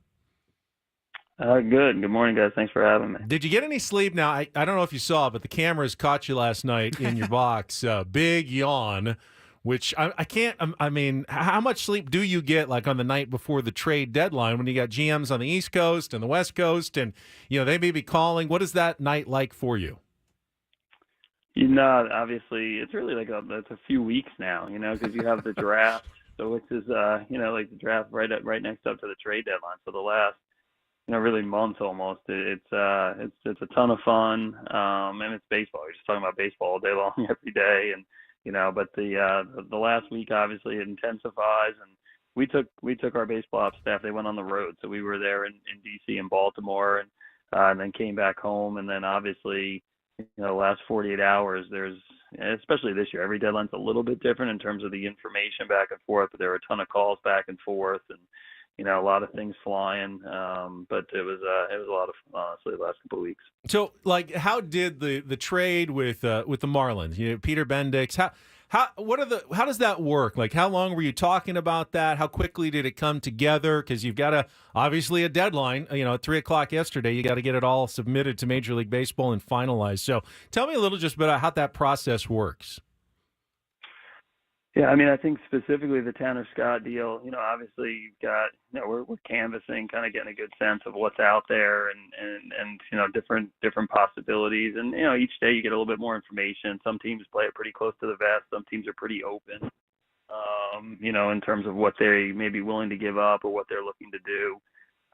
So as you keep getting more and more into what the realistic things are, you know, and then in our room, it's just constantly ranking and re-ranking and talking about different possibilities. In terms of with Peter and the Marlins, like he's you know, again, like I think they were clear they're looking to build their program and add a lot of players to their system. You know, I think they were aggressive, obviously, you know, earlier in the season, and then, you know, here at the deadline, and they're willing to make trades, and they're a very straightforward group that tells you, here are guys we like, here's kind of like the parameters of different deals, and that makes it easy to work with, in terms of like whether you just make decisions whether you want to do something or not, or it fits. And you know, we kind of got a sense 3 or 4 days ago that we were going to be one of the teams on that short list for, you know, for Tanner Scott and some of their other players they were moving on. And then, you know, yesterday it just kept progressing a little bit more and more, and ultimately, honestly, probably about 30 seconds, we made the deal, and then I think one of the media writers, I think Jeff Bassner, somebody broke it. But it was pretty clean process. Took a few weeks, but you know, in the last few days, we started lining up more and more on the players. AJ, I heard what you said yesterday before the game about, you know, how the playoffs work and with the days off and how important it is to have a lockdown bullpen. I think of kind of what the Phillies kind of had going the last couple of years in the playoffs with all the guys they can throw at you. Tell us kind of about the thinking behind how the playoffs now works with so many rounds, but not, you know, 7 games in 7 days, why the bullpen is so critical. Yeah, I mean, I think, you know, any championship team, you gotta have a lockdown bullpen. So I mean, I think that's, you know, that's always the case with you know, with most teams that go into October. These are going to be close games. You saw it last night. You know, teams that can kind of, you know, hold other teams down. It gave us a chance to get back into that game, and then late in the game, you know, if you can shut down other teams' best players, I mean, it's a huge part of it. And then, you know, with the current playoff system, you know, you're seeing it's just you know, you get the extra round of playoffs, less off days. You've got to go to an extra starter. We saw that in the playoffs, you know, a few years ago, where you've got to go to your 4th and 5th guys more than in the past. And, you know, a lot of times with that extra round and just the, you know, the amount of games, you know, a lot of teams are choosing to kind of go to their pens earlier and more often. So just having that depth, I think, you know, you look a few years ago, a lot of different ways to win, but it was kind of like if you could get 3 starters and, probably about 3 pen guys that you could ride throughout the playoffs. Teams had some success doing that. Now, you got to have a lot more depth, and, we just wanted to have as many weapons as possible and guys that could, that could impact us against the really good lineups. We saw that in 22 when we beat the Mets and the Dodgers. Suarez, Hader, Garcia, Martinez, that whole crew was a huge part of it, and hopefully we have another group that Mike and Ruben can use, and those guys can get some huge outs for us in the next couple of months, and what's going to be a heck of a pennant race. Yeah, of course. Yeah, you got to get there first, to be well set up for the postseason. And I know a lot of people just asking about, what's going to happen now at the back end of the rotation. Obviously, you're hoping to get some guys back and healthy, but hope's not necessarily a plan. You did pick up Martin Perez. Tell me a little bit about Perez. Why him and not maybe some of the other options? Is there something you saw there that you think that he can be a useful piece for you the rest of the season? Yeah, I think, as we looked at it in different comments, we checked in on all the starters that were out there and had interest to different degrees in a lot of the starting options that were there. And ultimately just, we felt like the ability to go get Tanner Scott, Jason Adam, but then add, honestly, like a piece of that Marlin deal in terms of giving up the players we gave up was getting Brian Hoeing back, who, we think has the ability to fill different roles in our pen, and then Martin, I think, he's left-handed. He's been an all-star pitcher, in his career, got experience. He's kind of been through this, been on a world championship team. He still has 4 pitches.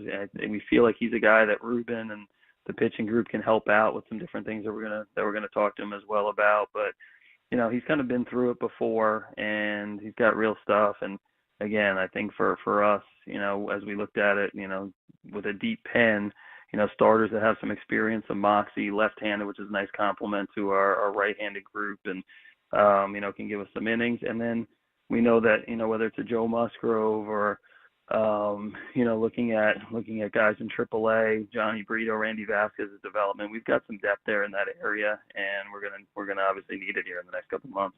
Talking to Padres general manager A.J. Preller, and A.J., we talked to you enough to know you're about as open-minded as it comes in ways to improve your roster. So did you go into this deadline with the idea we weren't going to trade Ethan Salas or Leodalis DeVries, or were you even open-minded about that? I know you listened. You said you always want to see what other teams are saying and asking who they're asking about, but was that like the plan? Like, unless something shocking happens, we want to keep those 2 guys.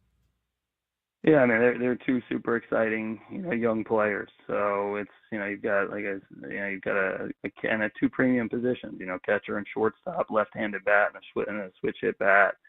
So again, we think highly of a lot of guys in our system. I think I said this again yesterday. We know we're gonna, we kind of look at it. You're gonna make trades, and you're gonna trade players if you know what you're doing from an evaluation standpoint. And our scouts do a great job. You're gonna trade guys that they're gonna get to the big leagues and potentially impact, and hopefully you're making deals that help your current team and your future teams, and you're getting talent back as well. With those 2 players, obviously you got to make evaluations of where they stack up.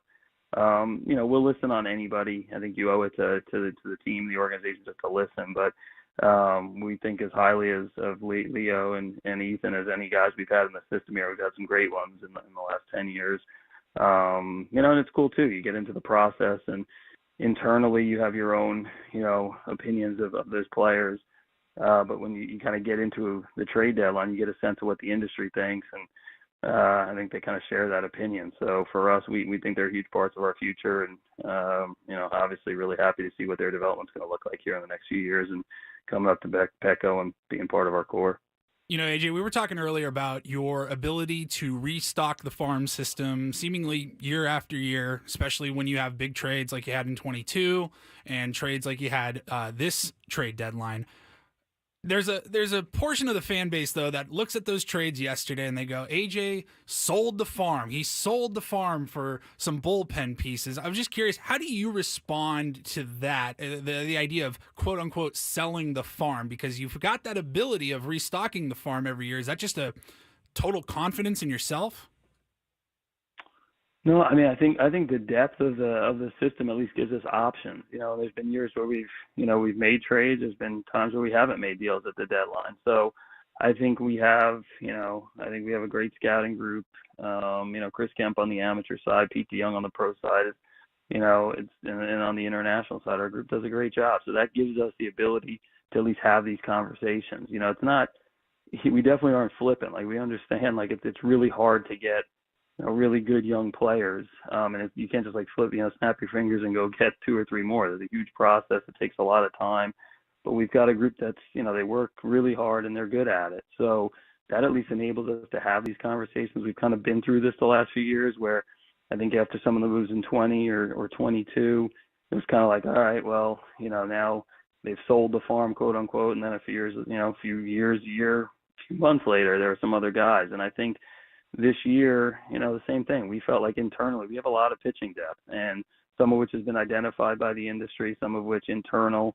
I think for us, we feel like that was an area of strength, and that was an area we could at least listen to in these deals. And you've got to be willing to give something to get something. No teams call up and we'll take your 70th ranked player for some of real value.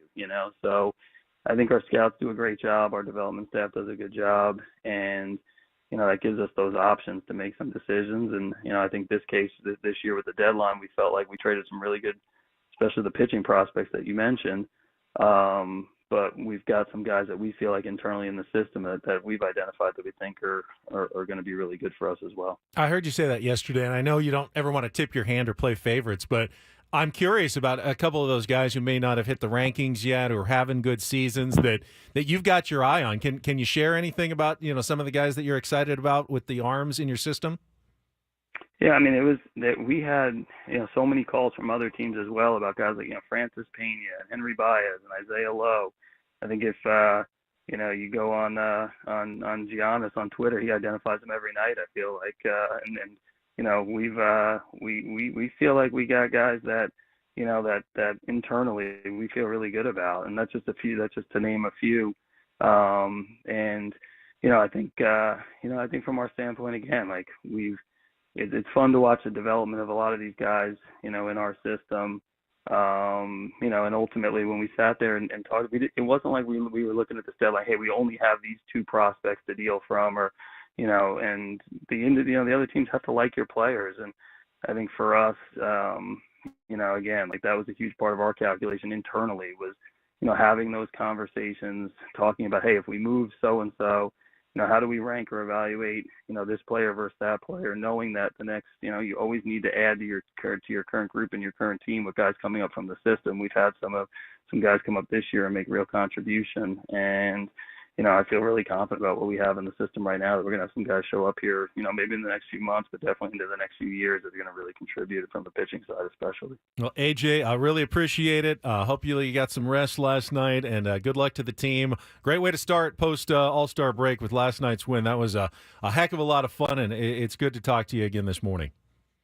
All right, appreciate it. Thank you, guys. There he is, AJ Preller, president of baseball operations, general manager for the San Diego Padres, and breaking the chat by mentioning, a Padres fan and observer that we all follow in Too Much Morton's. Giannis, and he got a pool. He's watching. Yeah, he's aware of what's going on out there. There's no doubt about that. And some of the names like Isaiah Lowe that he brought up that he thought were pushing, honestly, some of the guys that he traded. And keep in mind, and people like Keith Law in the industry who evaluated the trade, made this point yesterday. The Padres traded a lot of guys who stocks were falling this year. Mm-hmm. Not the guys on the rise, but, Lesko, who struggled this year. Snelling has struggled this year. Yeah, they were the names to watch at the start of the year with high expectations and ranked in Baseball America's top 100.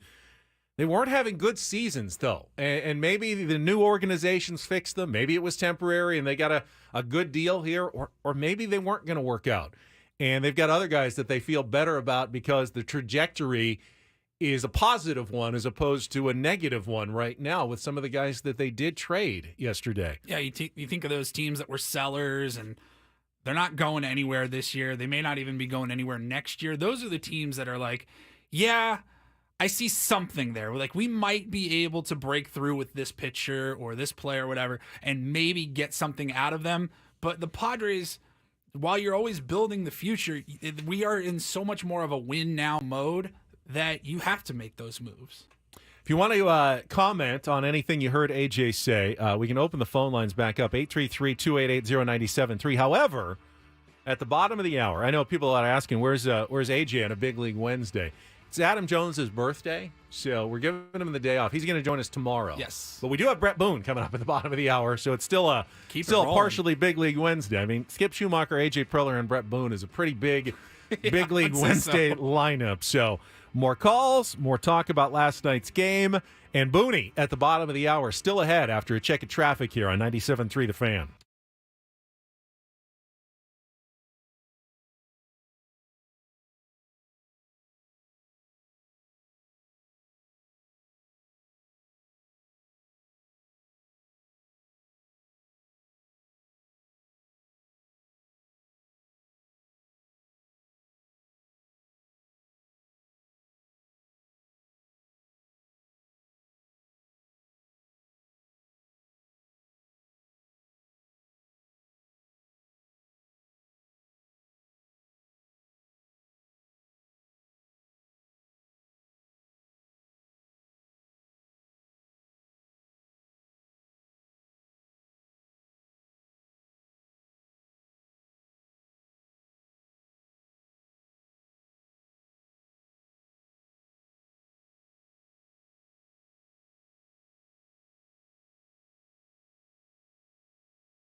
Hi, good insight from AJ Preller. If you missed it, the Odyssey app is just right there for you to go back and rewind it to 8 o'clock, or you can catch it later on our YouTube or podcast versions of the Ben and Woods program. Welcome back. We got Bret Boone joining us at the bottom of the hour in just about 10 minutes. So it was pretty clear.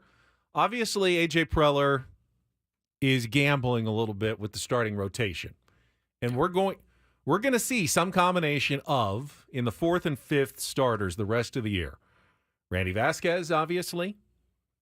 Martin Perez. Johnny Brito. Brian Hoeing might get some kind of opener-type starts. I mean, you're going to have to, with 53 games remaining, even if you skip guys, and you don't want to skip too many off days because you're trying to save innings on Michael King's arm and keep guys as fresh as possible if you do make it to October. So you feel like you're still going to need another, 16 to 18 starts from your 4th and 5th starters, at least, the rest of the way. That's a lot to gamble here when you don't have. Now, Joe Musgrove may get some of those if he comes back healthy. Yu Darvish may get some of those if he ever returns. But, again, you can't guarantee that either of them are going to either come back healthy in the case of Musgrove or even effectively. I mean, Joe may come back. Is he going to be Joe? What's he going to have in the tank? What's he going to look like? Is he going to take 5 or 6 starts for him to really get locked in? That'd be great if he does when he get to the playoffs. But if you don't get to the playoffs, it doesn't matter how well Joe Musgrove is pitching at the end of September. You have to get there for that to matter. So there's a bit of a gamble here.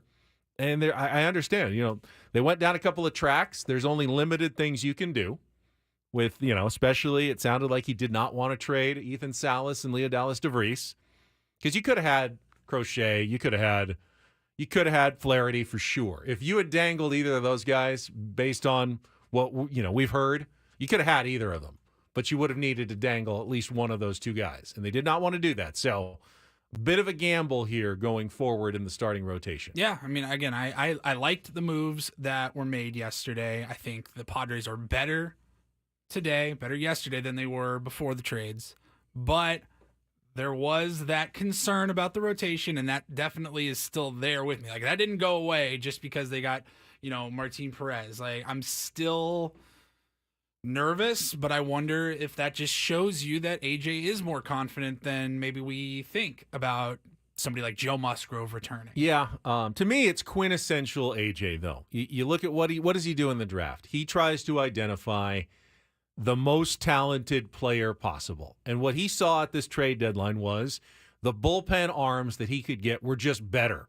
He had more electric guys in the bullpen than were available starting pitching-wise. And the starters just didn't blow anyone's hair back that were available at the trade deadline. But the relievers, Adam, Scott, those guys are really, really good. And he goes, would I rather get 2 really good players, and I know, all right, they're going to the bullpen, and we'll take our chances with the starters, or should I just get, spend a ton like the Astros did for Yusei Kikuchi and get a guy who's not even pitching well right now? And who knows, he may hurt you more. He may hurt them more than he helps them going down the stretch. Pretty sure that the bullpen guys, for however many innings they've got and what they've got, they're going to help the Padres going forward. There's no guarantee that a starting pitcher actually helps you. There's no guarantee Martin Perez is any help at all. We certainly saw Vince Velasquez and Jake Arrieta were negative help for the Padres in 2021. So why pick up one of those guys when you know these two guys, as much as you can in baseball, they are really good relief pitchers and should be really good relief pitchers for you for at least the rest of this season. I mean, that's AJ, right? Yeah. He Absolutely. drafts that way. He acquires players that way. Doesn't care what position fearless. they play. 9 shortstops? Fine. They're the best 9 players I can get. We'll move Jackson Merrill if we have to. We'll figure it out. I want the best baseball players on my team, and then we'll let the manager figure it out. Now, was Bob Melvin able to figure it out? Not really. Has Mike Schilt been able to figure it out? A little bit better than other managers have been able to figure it out for the madness that is AJ Preller. So we'll see. We will see going forward. Would I feel better if they had a one more solid starter in the mix? Of course. Of course, you'd feel a lot better about it. But I don't feel bad about this team, that's for sure. They're a pretty good baseball team. Caught me right when I was drinking some water. Pretty good baseball team. Fun. All right. They are fun. All right, we'll get Bret Boone's thoughts on the Padres' he was moves very excited yesterday. at the trade deadline, last night's game, what else went on around Major League Baseball. Always get good conversations with Boone, our Odyssey podcast colleague. When we come back next year, it's Ben, it's Paul, with Woods on vacation on San Diego's #1 sports station, 97.3 The Fan.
Baseball coverage of 97.3 The Fan is presented by T-Mobile. Switch to T-Mobile. You can get tons of benefits and still save on every plan versus AT&T and Verizon.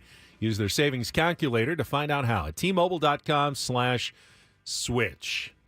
Starting to think we need to get Bret Boone his own walk-up music at some point, you know? Good idea.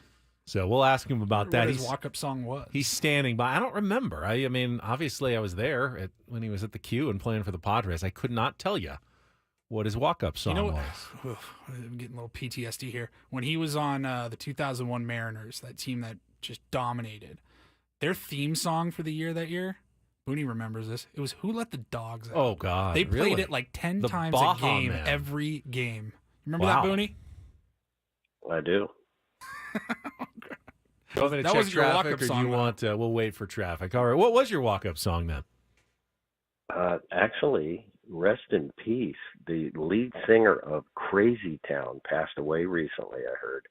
But Yeah. my walk-up song, and I expect somebody to cue it up, and I would really like to be introduced with it. It was Butterfly by Crazy Town. Tremendous tune. All right. Yeah, we did that. You'll know what I'm saying. If you cue it up, you'll know what I'm saying. No, we played it a few weeks ago. He did pass away recently, and Woods has always got Woodsy- thoughts on every great musician. Like Woodsy met him, the lead singer, and we talked about it. Is that it? Yeah. Nice. All right. Well, All right, now we Bret got Boone it. has his walk-up song now. And by the way, we are joined right now by Odyssey MLB insider Bret Boone. Insider, go ahead, Booney. I'm not going to interrupt you if you want to say some more on the music. No, I was laughing. I love that walk-up song. I love it. It's yours now. Insider calls are presented by Grainger with supplies and solutions for every industry. Grainger has the right product for you. Call clickgrainger.com or just stop by. Bret, also the host of the Bret Boone podcast, featuring the most notable names in MLB and around sports every week. Now, I understand you're also calling us from the islands, just like Woodsy did earlier this morning. Are you sharing a house with Woods right now? Has he hit you up yet?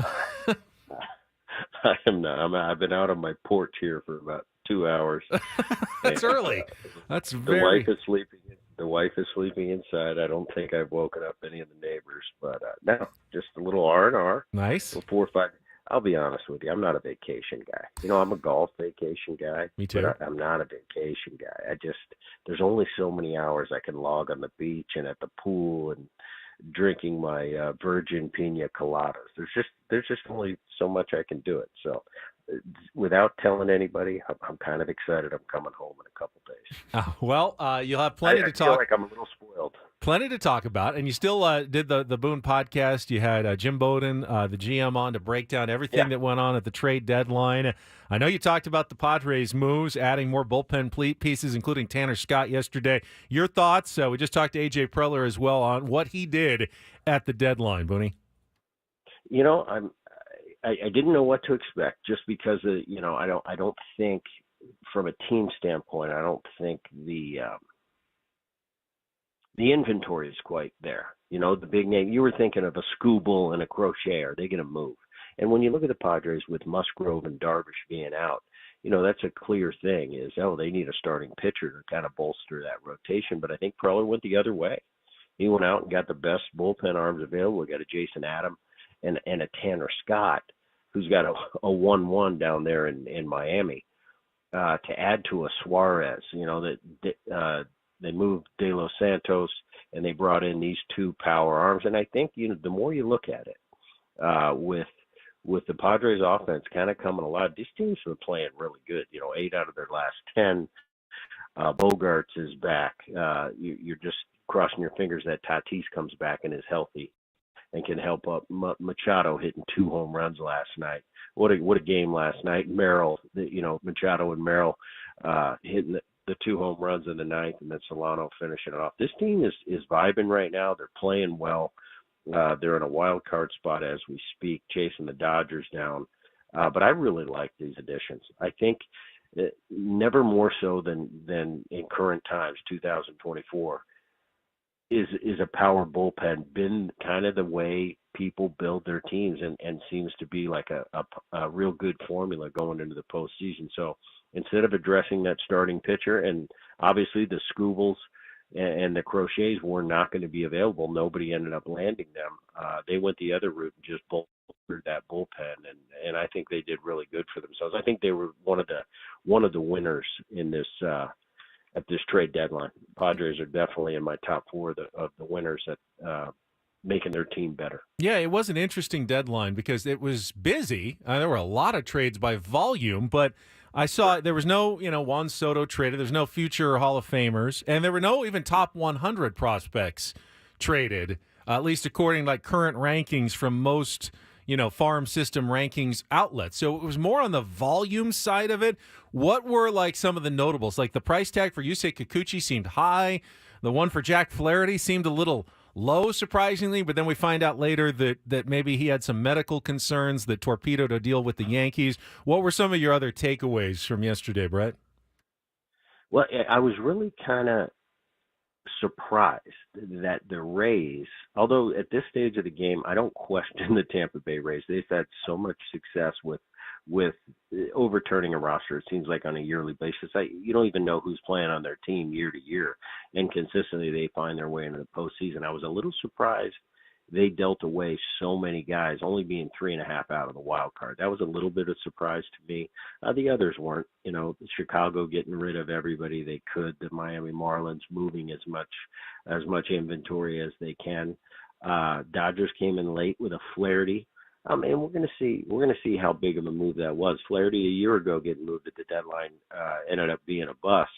But I think from what I'm hearing from Tigers people is it's a different Jack Flaherty than it's been in the past. He's turned the corner and is going to be an entity for the Dodgers. The Dodgers, they're an interesting case because they're probably the deepest team in baseball, but they've had their share of injuries this year. Mookie currently sits on the IL. Max Muncy's been out pretty much the entire season. You lose Yamamoto. Glasnow's been on and off the IL. He was back last night. You finally get a Kershaw back, but you lose a Buehler. So Flaherty, that's going to be a rush to that clubhouse that's going to help them out. Dodgers are going to be a good team. But it's going to be interesting to see how Jack Flaherty responds. Is it that finally has he made the turn in his big league career and going to be that guy that you don't want to face in the postseason? Time will tell. I liked what the Mariners did. I liked as much as I liked what the Padres did. I liked what the Mariners did. There weren't those bona fide big offensive, like you said, Soto, a juggernaut, someone that's going to make a difference. The only guy I saw out there that might have been available, that ended up not being available, was a Vladimir Guerrero. And Jim Bowden told me on the Monday podcast, he said, Bowie, they're not gonna move Vladdy at any cost. And I kind of believed him, but it ended up being true. They didn't move him. And you look around the game on the teams that are winning, poised in position for the postseason, they had their players, and the teams that were selling didn't have that big star offensive. You can make a case for a Robert out of the Chicago White Sox, but I think a lot of teams didn't trust him. They trust the skill set. They know it's a star skill set, but he seems to have a tough time staying on the field. So when it was all said and done, there were no stars moved, but like you said, a lot of volume and a lot of good players changing addresses. I agree with you that most of the teams did make sense. One team that I didn't understand what they were doing is the San Francisco Giants, who traded away Jorge Soler, and then they traded away Alex Cobb, but then they didn't trade Blake Snell because they said we're still kind of in it, and then they lose, and now they're 5 games out in the wild card. Any thoughts on where the Giants are and what they were possibly doing up there? Well, I can only compare because you think you try to get little certain points of the season where you say, okay, now we know what our team is. Well, I pay close attention to the Padres. I also pay close attention to the Seattle Mariners. 5 weeks ago, the Seattle Mariners were up 10 games in the division. Before last night, they were in second place. So it just shows me how quick the standings can change in a short term. Look at the San Francisco Giants. And they ended up moving Soler. But I look at that rotation now. So Snell coming off a 15 punch-out game. You got a Robbie Ray, who's a few years removed from a Cy Young. You've got a Blake Snell, You've got a Webb, a Hicks, and a Harrison. You look up and down the National League and the starting rotations. Very few rival that. Now, if all those guys pitch like they potentially can, that's as formidable as a starting rotation as I see. Yeah, they're 5 games out. They're not going to win the division in the National League West. But for me, with that rotation, you get hot, you can do a lot of damage. So, yeah, it's not the best place to be sitting right now, 5 games out of the wild card. But at the same time, you look at that rotation, and they get that's a rotation that potentially can rattle off, 15 of 20. So I wouldn't count them out. And I think that's why I think their general manager was looking at that situation going, wow, you got Snell, Ray, and Webb, and you get them rolling. You can put together some pretty good winning streak. So I wouldn't count them out by any means. Fair, but then they didn't get anybody to help them go on that run. Yeah, so it's kind of right. they played this. They just kind of sat on the fence a little bit. No, but Ben, I look at it this way. I look at it like the Texas Rangers. They're as of yesterday. Now they're 4.5 out. They were 3.5 out of the division. They're if they get to the playoffs, it's not going to be via wild card. It's probably going to be the division, because I think that division in the AL West is as vulnerable as it's ever been. But you look at a Texas and a Chris Young who's been on the field for a long time, so he has that player player mentality versus the general manager mentality. I think there's a mix there, but he's still got that player side to him. He's looking at a team and going, wait a minute, we won a World Series a year ago. The offense hasn't been anywhere close to what it was a year ago, but I still have the pieces. I still have the Seagers and the Simeons and the Garcias who are star quality offensive players. Now all of a sudden, I have a DeGrom waiting in the wings. Is he going to come back and be the DeGrom? We know how Scherzer going to pitch. I know I've got Eovaldi. Bradford just came back, so he's thinking, I'm not gonna say we're not going to be in the postseason, but I'm not going to say we are going to be in the postseason either. So they really kind of didn't do much. They sent on Lorenzen because they had an overcapacity of starting pitching, so they did move Lorenzen, but they just kind of stood pat. And they weren't selling out, saying we're not going to be there, but they're not going for it either. Talking to Bret Boone, Insider Calls are brought to you by Grainger. And speaking of going for the division, got to ask, after the win last night, what a game at Petco Park. Down 5-0, walk off the Dodgers in the 10th. Padres are 5.5 games out. They just bolstered their bullpen. The Dodgers remain beset by some injuries. They did, as you mentioned, added Jack Flaherty, added Tommy Edman, added a couple of other pieces at the All-Star, or at the deadline. Can the Padres, do you think, make a run actually at the Dodgers in the NL West over these last 2 months? Without a doubt. I just told you with the Seattle Mariners and how they gave up that lead. Anything is possible, of course. But I think in this day and age, and history is starting to prove it out, it's just getting a seat at the table, Ben. And I think that should be everybody's strategy at this stage of the game. Being healthy, going into the postseason, and just having a seat at the table. And it doesn't matter whether you win the division. I think as a player, from a player standpoint, it's always rewarding to be able to sit there at the end of the season and have that, and win that division and have that celebration. But if you're looking at it just strictly for all business, it's just having a seat at the table that is all that matters. Because I think it's as easy as it's ever been to get to the postseason. I just really think with so many rounds in the playoffs, it's probably the hardest time it's ever been to actually win the World Series with so many variables and it's all about getting hot at the right time. I think a year ago it proved it. The Texas Rangers obviously were a really good team, one of the best offensive teams in the game a year ago. But if you look at that roster up and down, that starting rotation, that bullpen, to say that they were going to win the World Series, no chance. I would have loved to go back and see what the Vegas odds were. And then we don't even need to talk about Arizona. Going through Philly, being down 2 in the most chaotic atmosphere I've ever seen, and to end up coming back and winning 3 and moving on to the World Series after that series last year, I'll never say never about anything. So I think it's about getting a seat at the table. Of course, you want to push the Dodgers. You want to push the envelope, especially when you go head-to-head and make it exciting. But I think from a business perspective, it's all about getting a seat at the table. But I know what those players are thinking of that clubhouse. They're hot. They just got a big adrenaline rush by getting those bullpen arms. They're feeling good about themselves. So by all means, as a player right now, I'm not thinking wild card. I'm thinking let's go catch those Dodgers and beat their butt. Great stuff, Boney. I'll let you get back to doing ridiculously early morning radio interviews on the vacation that you don't really want to be on anymore anyway. No, I don't want to sound too spoiled. I like it. No, don't worry. No one's listening. It's fine. Don't worry. That's right. Boney, we'll talk to you again soon. Thank you. Thank you. There he was, Odyssey MLB insider Bret Boone. Insider Calls, again, presented by Grainger with supplies and solutions for every industry. Grainger is the right product for you. Call, click Grainger.com, or just stop by. All right, he says the division's in play.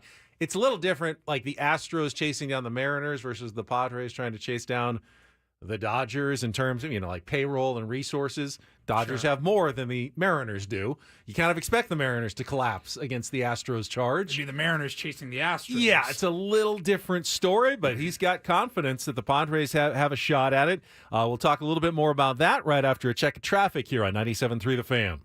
From the 97.3 The Fan Traffic Center, here's Kelly Danick. Traffic is sponsored by Valvoline Instant Drive-Thru Oil Change, your trusted instant drive-thru oil change.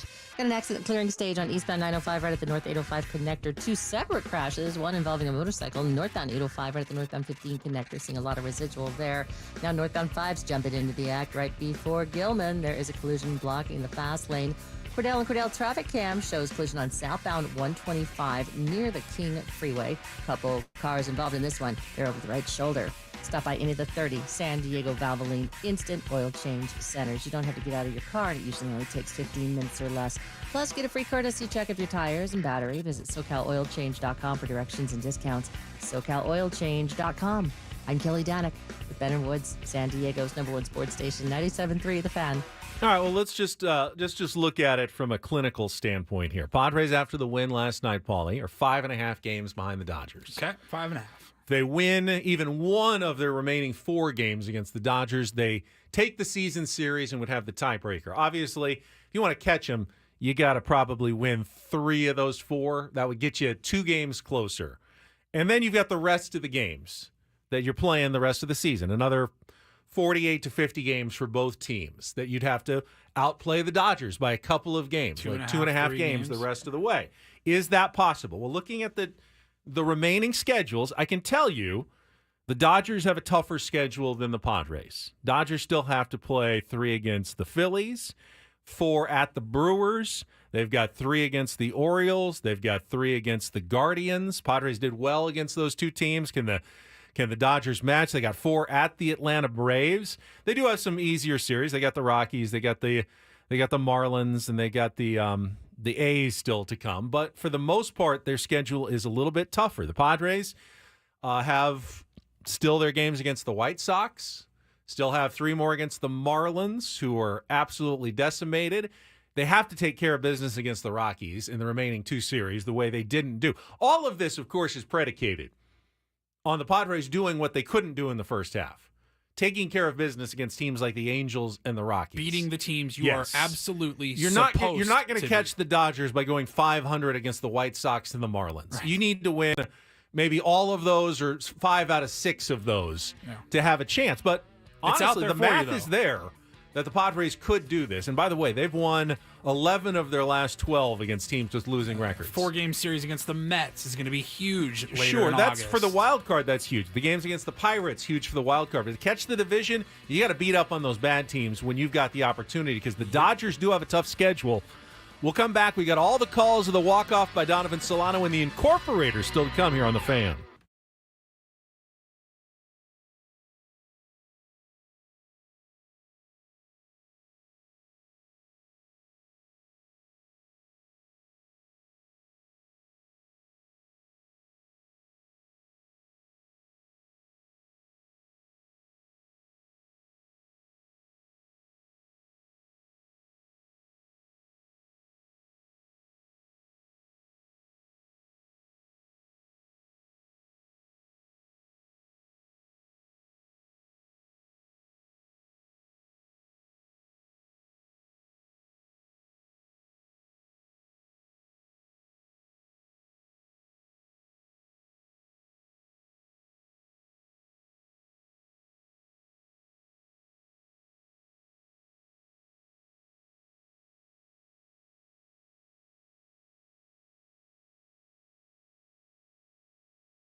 You know, it dawned on me, and our thanks again to Bret Boone. Been a really good show so far this morning.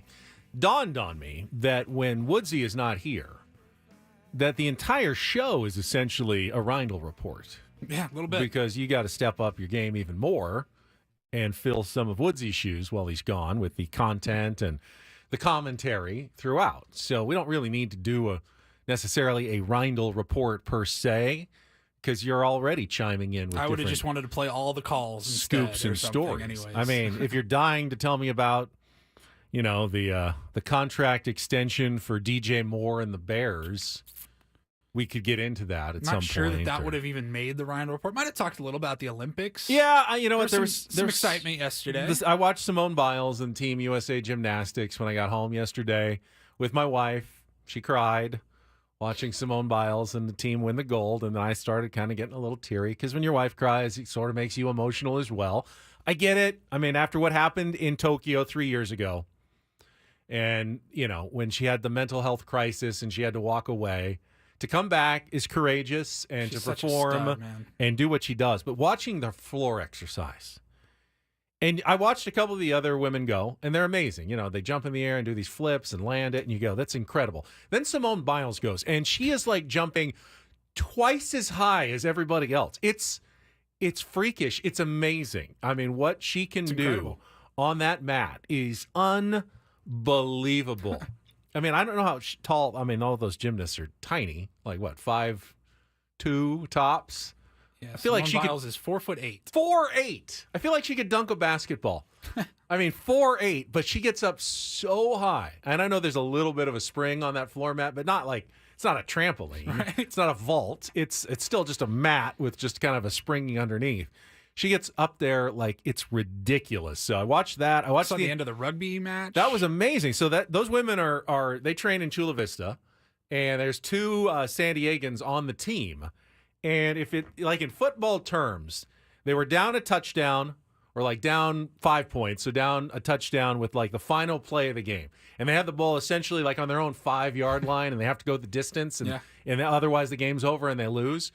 And the one woman breaks a double tackle and then just sprints off, you know, Tony Dorsett style, all the way across the field, all the way to score the try, and then they got to kick the extra point essentially to win it as a walk-off to win the bronze medal, first ever medal in rugby for any USA rugby team, and they're from San Diego, which was really cool. The soccer team advanced to the quarterfinals with a 3-0 win over Guinea yesterday, and there's a lot more today. Swimming, obviously, continuing. USA basketball, South Sudan is coming up. On that one. Yeah, he's got big money on the U.S. to cover 29.5 points, I believe, against the team they beat by 1 like 5 days ago. So we'll see how that goes for Woodsy. But, yeah, there's pretty much a Reindl report. So just took care of it in the first 3 minutes of this hour. We've got our roundtable coming up, presented by Roundtable Pizza at 10 o'clock, commercial free. Paulie, you will not be a part of that. You're filling in for Woods here, but Sammy will be filling in for Woods on the roundtable with Annie and Elston and Gwen and Chris as we talk about the trade deadline and the Padres going into the final 2 months of the season. I know he was down there obviously yesterday. A lot of pregame conversations that he had in the clubhouse with guys. Saw some of the videos that he posted on Instagram yesterday, like Luis Arise. Like did you see his face light up when they asked him about Tanner Scott coming? He's like, oh, yeah, he's my best friend. He's like, I can't wait to be on his team again. Like, I don't know if he's going to be here today, or maybe I got to wait till tomorrow, but I can't wait. Like, he was beaming. I mean, after hearing Skip Schumaker's scouting report, it sounds like everybody loves Tanner Scott. Yeah. And I'm excited to see him. I'm excited to see Jason Adam get into a game. They didn't use him yesterday. I'd imagine with the bullpen usage last night, though, Adam and Scott will be key in tonight's game at some point for the Padres with a day off tomorrow. I would expect both of those guys perhaps to make their Padres debut tonight in Game 2 against the Dodgers at 5:40. 4:40 EcoWater's SoCal pregame show. So Sammy's got a busy day with the roundtable going all the way to the pregame show. But I also listened to his postgame show because I wanted to hear Jesse's calls, including the walk-off by Donovan Solano. And we've collected all the walk-off calls. Now, remember, it was a very interesting 9th inning that led up, or 10th inning that led up to the walk-off by Donovan Solano. could say Robert that. Suarez, top of the inning, just absolute shutdown. Doesn't let the Dodgers score the runner at second base. So Ha-Sung Kim made the last out of the ninth. So he's placed out on second. So you got good speed out there. Kyle Higashioka is coming up, and I saw it suggested on Twitter. In fact, it might be from the now infamous and famous Giannis, who said, I would actually pinch hit Donovan Solano here. Even though Higgy's been pretty clutch and he's right-handed, Donovan's just been so good. Give him a chance right away. Well, they didn't, and I think that worked out for Mike Shildt because they pitched around Kyle Higashioka. They didn't intentionally walk him, but the first three pitches weren't that close. They obviously weren't. They didn't mind putting him on first base. They wanted to set up the potential double play and the force. So that brought up Luis Arraez, Mr. Base hit, Mr. Contact. Already had a walk-off single against the Dodgers earlier this season on an amazing Friday night, one of the other amazing games. But Mike Shildt didn't give him the chance to walk it off. Instead, called for the bunt there against Alex Vezia, fouled one off, then got it down and moved the runners to second and third. And in my mind, I instantly thought, I don't know about this. Here's what I would then do if I'm Dave Roberts. I would intentionally walk Jurickson Profar, the very relevant Jurickson Profar. I'm not going to give him another chance to beat me, so I'm going to walk him to load the bases, set up a potential inning-ending double play or at least a force at home on a ground ball for the lefty-lefty matchup, Jake Cronenworth against Vesia. Now, Crony's had big at-bats against Vesia, including a very famous one in the rain in the playoffs, if I remember correctly, but it's still lefty-lefty, and you hit a hard grounder to first or second, you're ending the inning, you're going to the 11th. It's not exactly the matchup I want, but you're not going to pinch hit your number 3 hitter in that situation, right? No. Mike Shildt says, yeah, we are going to pinch hit Donovan Solano for Jake Cronenworth, which is okay. That's bold. That is a bold decision by Mike Shildt. Is it going to pay off for him with Donnie Barrels, who has only played like one game since the All-Star break? He's been sitting there on the bench waiting to be used. Is he still hot? Do we have any idea what Donovan Solano is going to do? He falls behind in the count 1-2. I'm going, oh, God, this is not going to work out.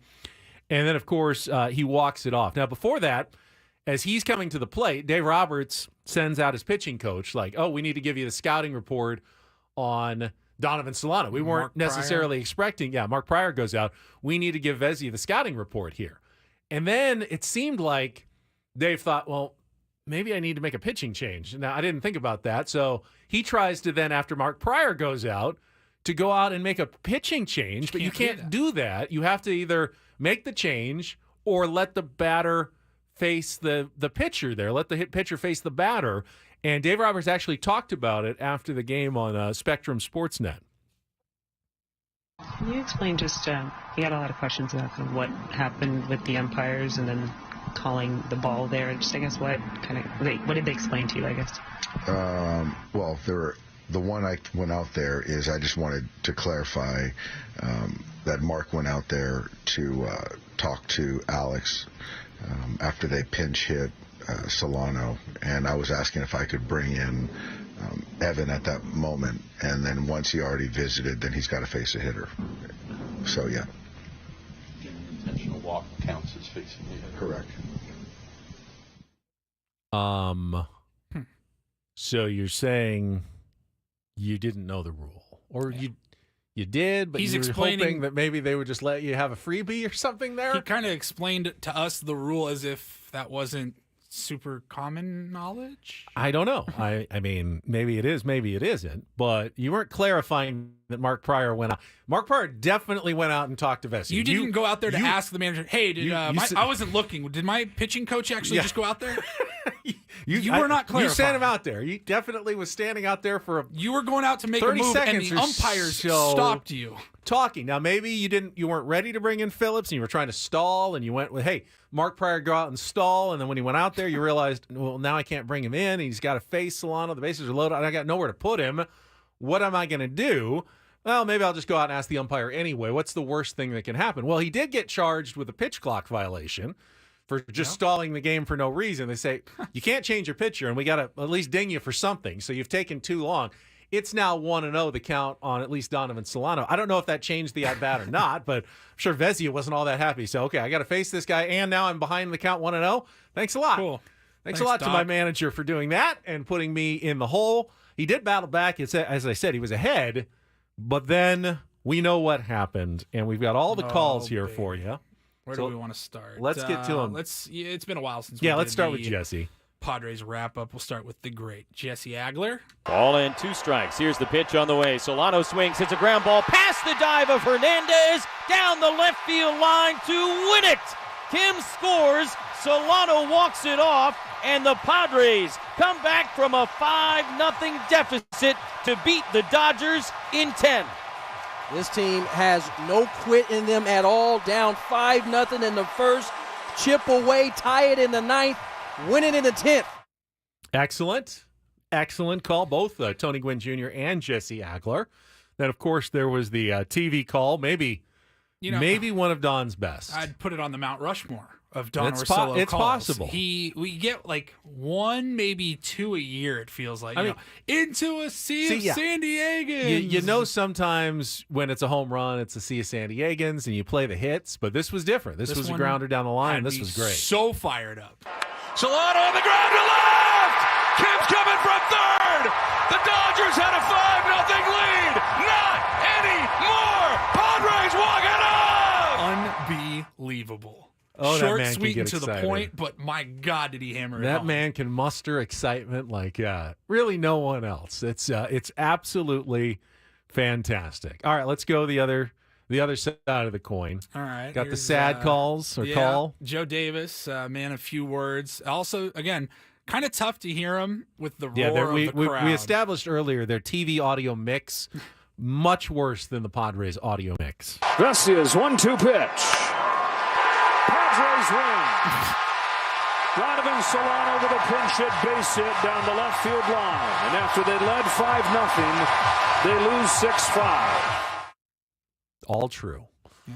Got the facts, just the facts, ma'am. And let's go out and go back to our hotel for the night and just scrub this one. The Dodgers radio team, they painted the picture a little bit more. They were more sad on the Jackson Merrill home run. I wonder if they were more sad on this one. Vesia stretching.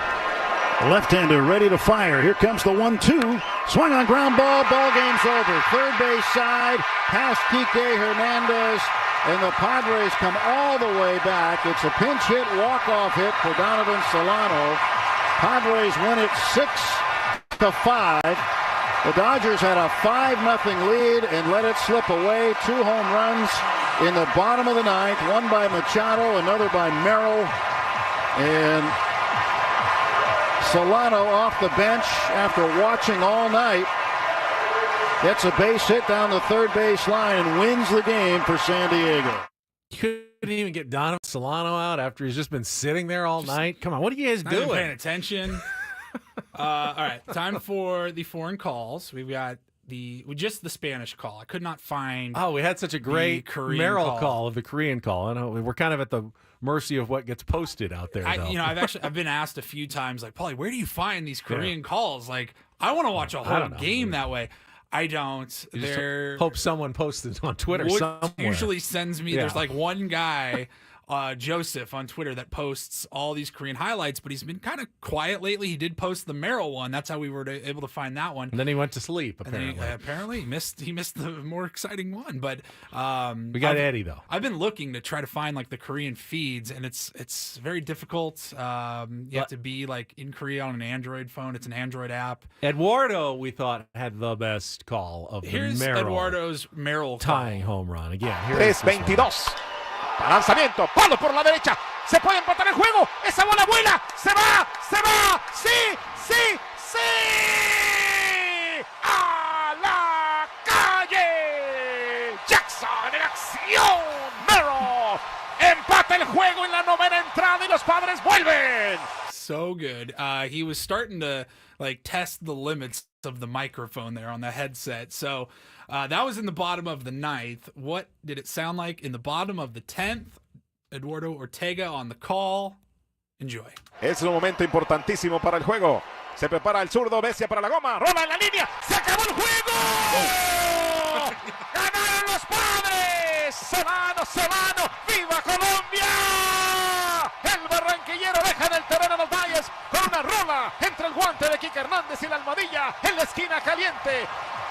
Ganaron los Padres, 6 carreras a 5. Caballo que alcanza gana. Get that man a new headset. They're gonna need a It cannot handle. It cannot handle peak Eduardo Ortega. No. Oh. My ears are stinging here from the overmodulation I tried of that to turn call. it down. Now imagine it's 4:45 in the morning and you're pulling that. You're like, whoa, okay, I'm awake. We're not even in a neighborhood, and I'm worried that we wake up the neighbors I'm with awake. that. Oh, fantastic. Padres win it 6-5 in walk-off fashion. So that's now 8 wins in their last 9 games. And they were one hit away from essentially a 9-game winning streak if they could have pulled off the rest of that comeback on Sunday that fell just a little bit short. Then again, there's a couple of games could have gone the other way. I mean, you need some breaks, obviously, to put together a long winning streak. But Padres got the win, and it was pretty big because, as I told you yesterday, I've started doing some scoreboard watching. And it was a big one. We'll talk about the rest of the National League pennant race and a little more. Jesse Agler had the Incorporator, song lyric Incorporator for the first time in the game yesterday. We'll get to that coming up. First, a check of traffic and then more. Bennett Woods on the way on San Diego's #1 sports station, 97.3 The Fan.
It's been a busy and fun morning when it takes us 3 hours and 23 minutes to get to the Incorporator payoff from yesterday. But Jesse, we had him on in his normal Tuesday slot. But instead of a weird vocabulary word, which we've been doing for the last several years with Jesse on Incorporator Tuesdays, we do you still have the play-by-play from the setup. It's the got minor league? Okay, so we set it up for it doesn't you. have the setup, but I have the setup, but it doesn't have the play-by-play. Yes. So we listened to a minor league broadcaster for whatever reason, just started dropping "Carry On My Wayward Son" lyrics into a home run call. Didn't really make a ton of sense. And it's a deep fly ball to right field, and that ball is carry on, my wayward son. There'll be peace when you are done. He sounded kind of depressed. Wasn't to be sure, doing it, like he lost a bet. But it gave us the idea to freshen things up with Jesse that we could do Incorporator song lyrics. And, well, since we had just heard a Kansas song and a minor league broadcaster try to do it, here was our challenge to Jesse. So I thought, okay, let's freshen up the Incorporator. Let's have Jesse incorporate a song lyric, a line into the game somewhere tonight. Doesn't have to be on a home run call like that guy. You can do better than that. I know you can. And we took a lot of suggestions, but I saw one. I thought, well, it makes perfect sense. That was "Carry On My Wayward Son" by Kansas. So you're going to incorporate a Kansas lyric into tonight's game. And your lyric is... All they are is dust in the wind. All we are is dust in the wind. That, instead of a vocabulary word, is your Incorporator lyric for tonight. You on board? This is cool? Love it. I like that he was enthusiastic about it. Now, who knew what the game was going to be like? That's always... You fall behind, all of a sudden it's no longer... You don't want to have a lot of fun when you're down 5-0, but then when the comeback's on, you're like locked into the game. Where did he end up trying to get this in? We go to the top of the 6th inning. Okay. So what was the score? Was it 5-3, I think. 5-3 still? For a while there, yeah. All right, top of the 6th inning. They had just come back from commercial break. 1-2, hit in the air, foul out of play right And side. you want to be playing, don't get me wrong, you want to be playing well enough early to be able to stay in the thick of things, but you want your best baseball to come this time of the year, second half of the season. Yeah, the reality is if you're pitching great in September and October, any struggles you might have had in April and May are nothing but dust in the wind. That's right. 1-2 to Teoscar Hernandez leading off here in the top of the 6th inning. Too easy. Tony. Yeah, that's right. The reality is if you're pitching great in September and October, any struggles you might have had in April and May are nothing but dust in the wind. That's right. So... How do we think he did? I mean, I'm going to give him a B+. I wanted the whole line. All we are is dust in the wind. He got the dust in the wind part in, which he did it very effectively. That was almost too easy, though. That's just an expression. It's tougher to get an actual lyric in just because it doesn't necessarily fit grammatically. Sure. Like, how are you going to say all we are is dust in the wind? Tony, I was just thinking the other day, all we are is dust in the wind. And then Tony goes... Do you want to see a therapist or something, Jesse? Are you okay? Tony says, that's right.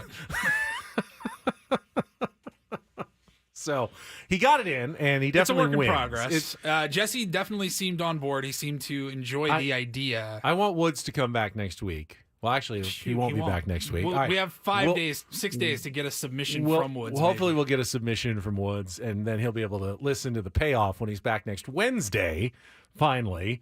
For next week's Incorporator. But I like the idea, just kind of running out of vocabulary words. I mean, not running out, but mixes it up a little bit, maybe for the rest of the season at least to do some song lyrics going forward for Jesse. So I'll give him the win, but we can maybe up our game next week. I think so. Perhaps. I think so.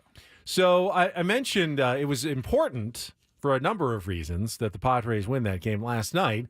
Obviously, you don't want to just lose to the Dodgers, but every other team, the top 6 teams in the National League wildcard race, all won yesterday, which means you're giving up ground to everybody if you lose that game.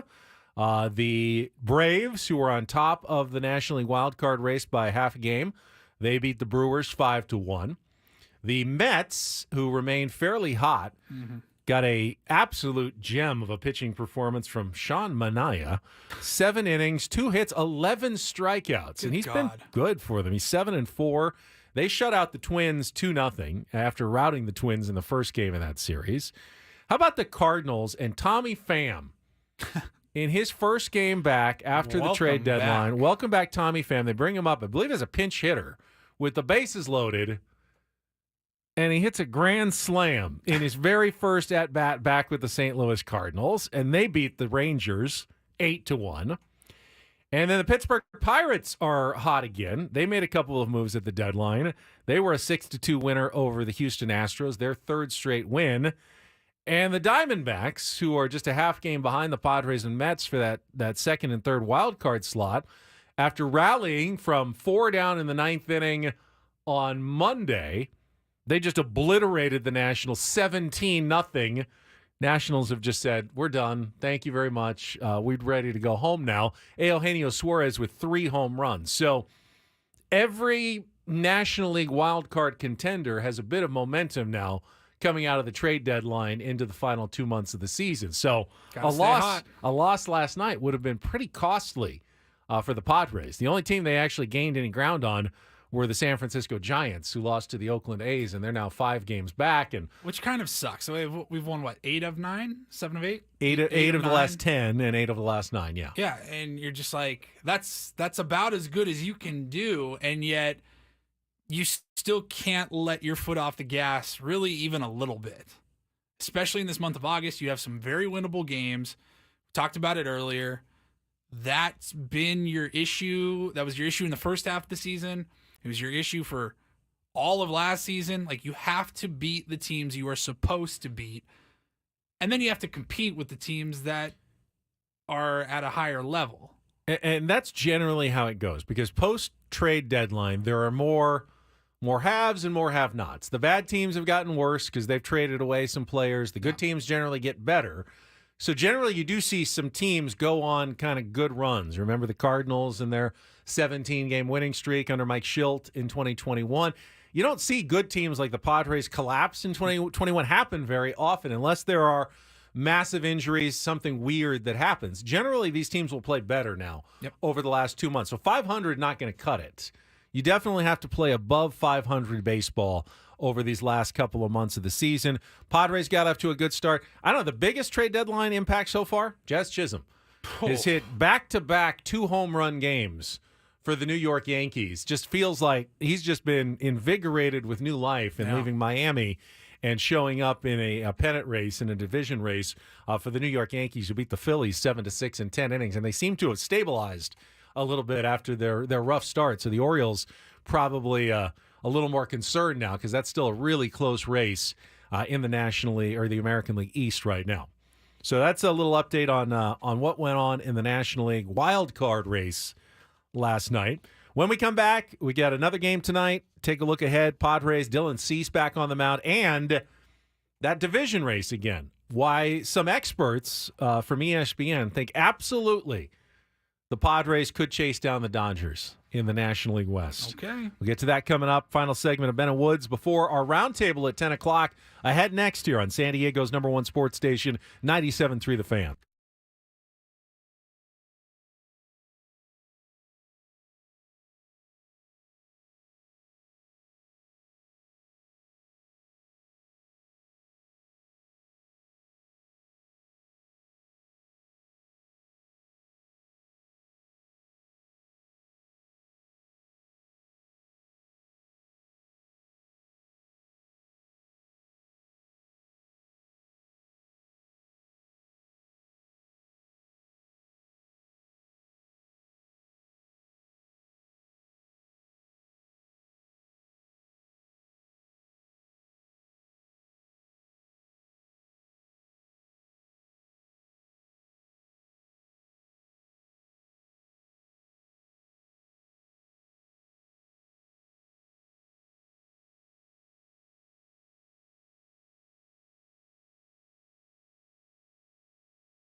I got a much better tweet of the week already than Boomer. Sorry, Allie Rose.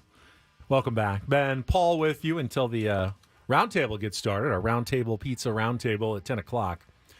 Saw this just a few minutes ago from our friend Jessica Kleinschmidt, covers the A's. Guys out there, I mean, it must be very difficult to be a woman sometimes, especially one that covers sports. And she posted a screenshot of I guess you'd call it a pickup line. And it said, "You must be glued to the phone for the deadline. All these trades going down. I'd sell the farm to acquire you. Give up whatever the asking price is. Winky tongue out emoji." And she just tweeted, "Oh no.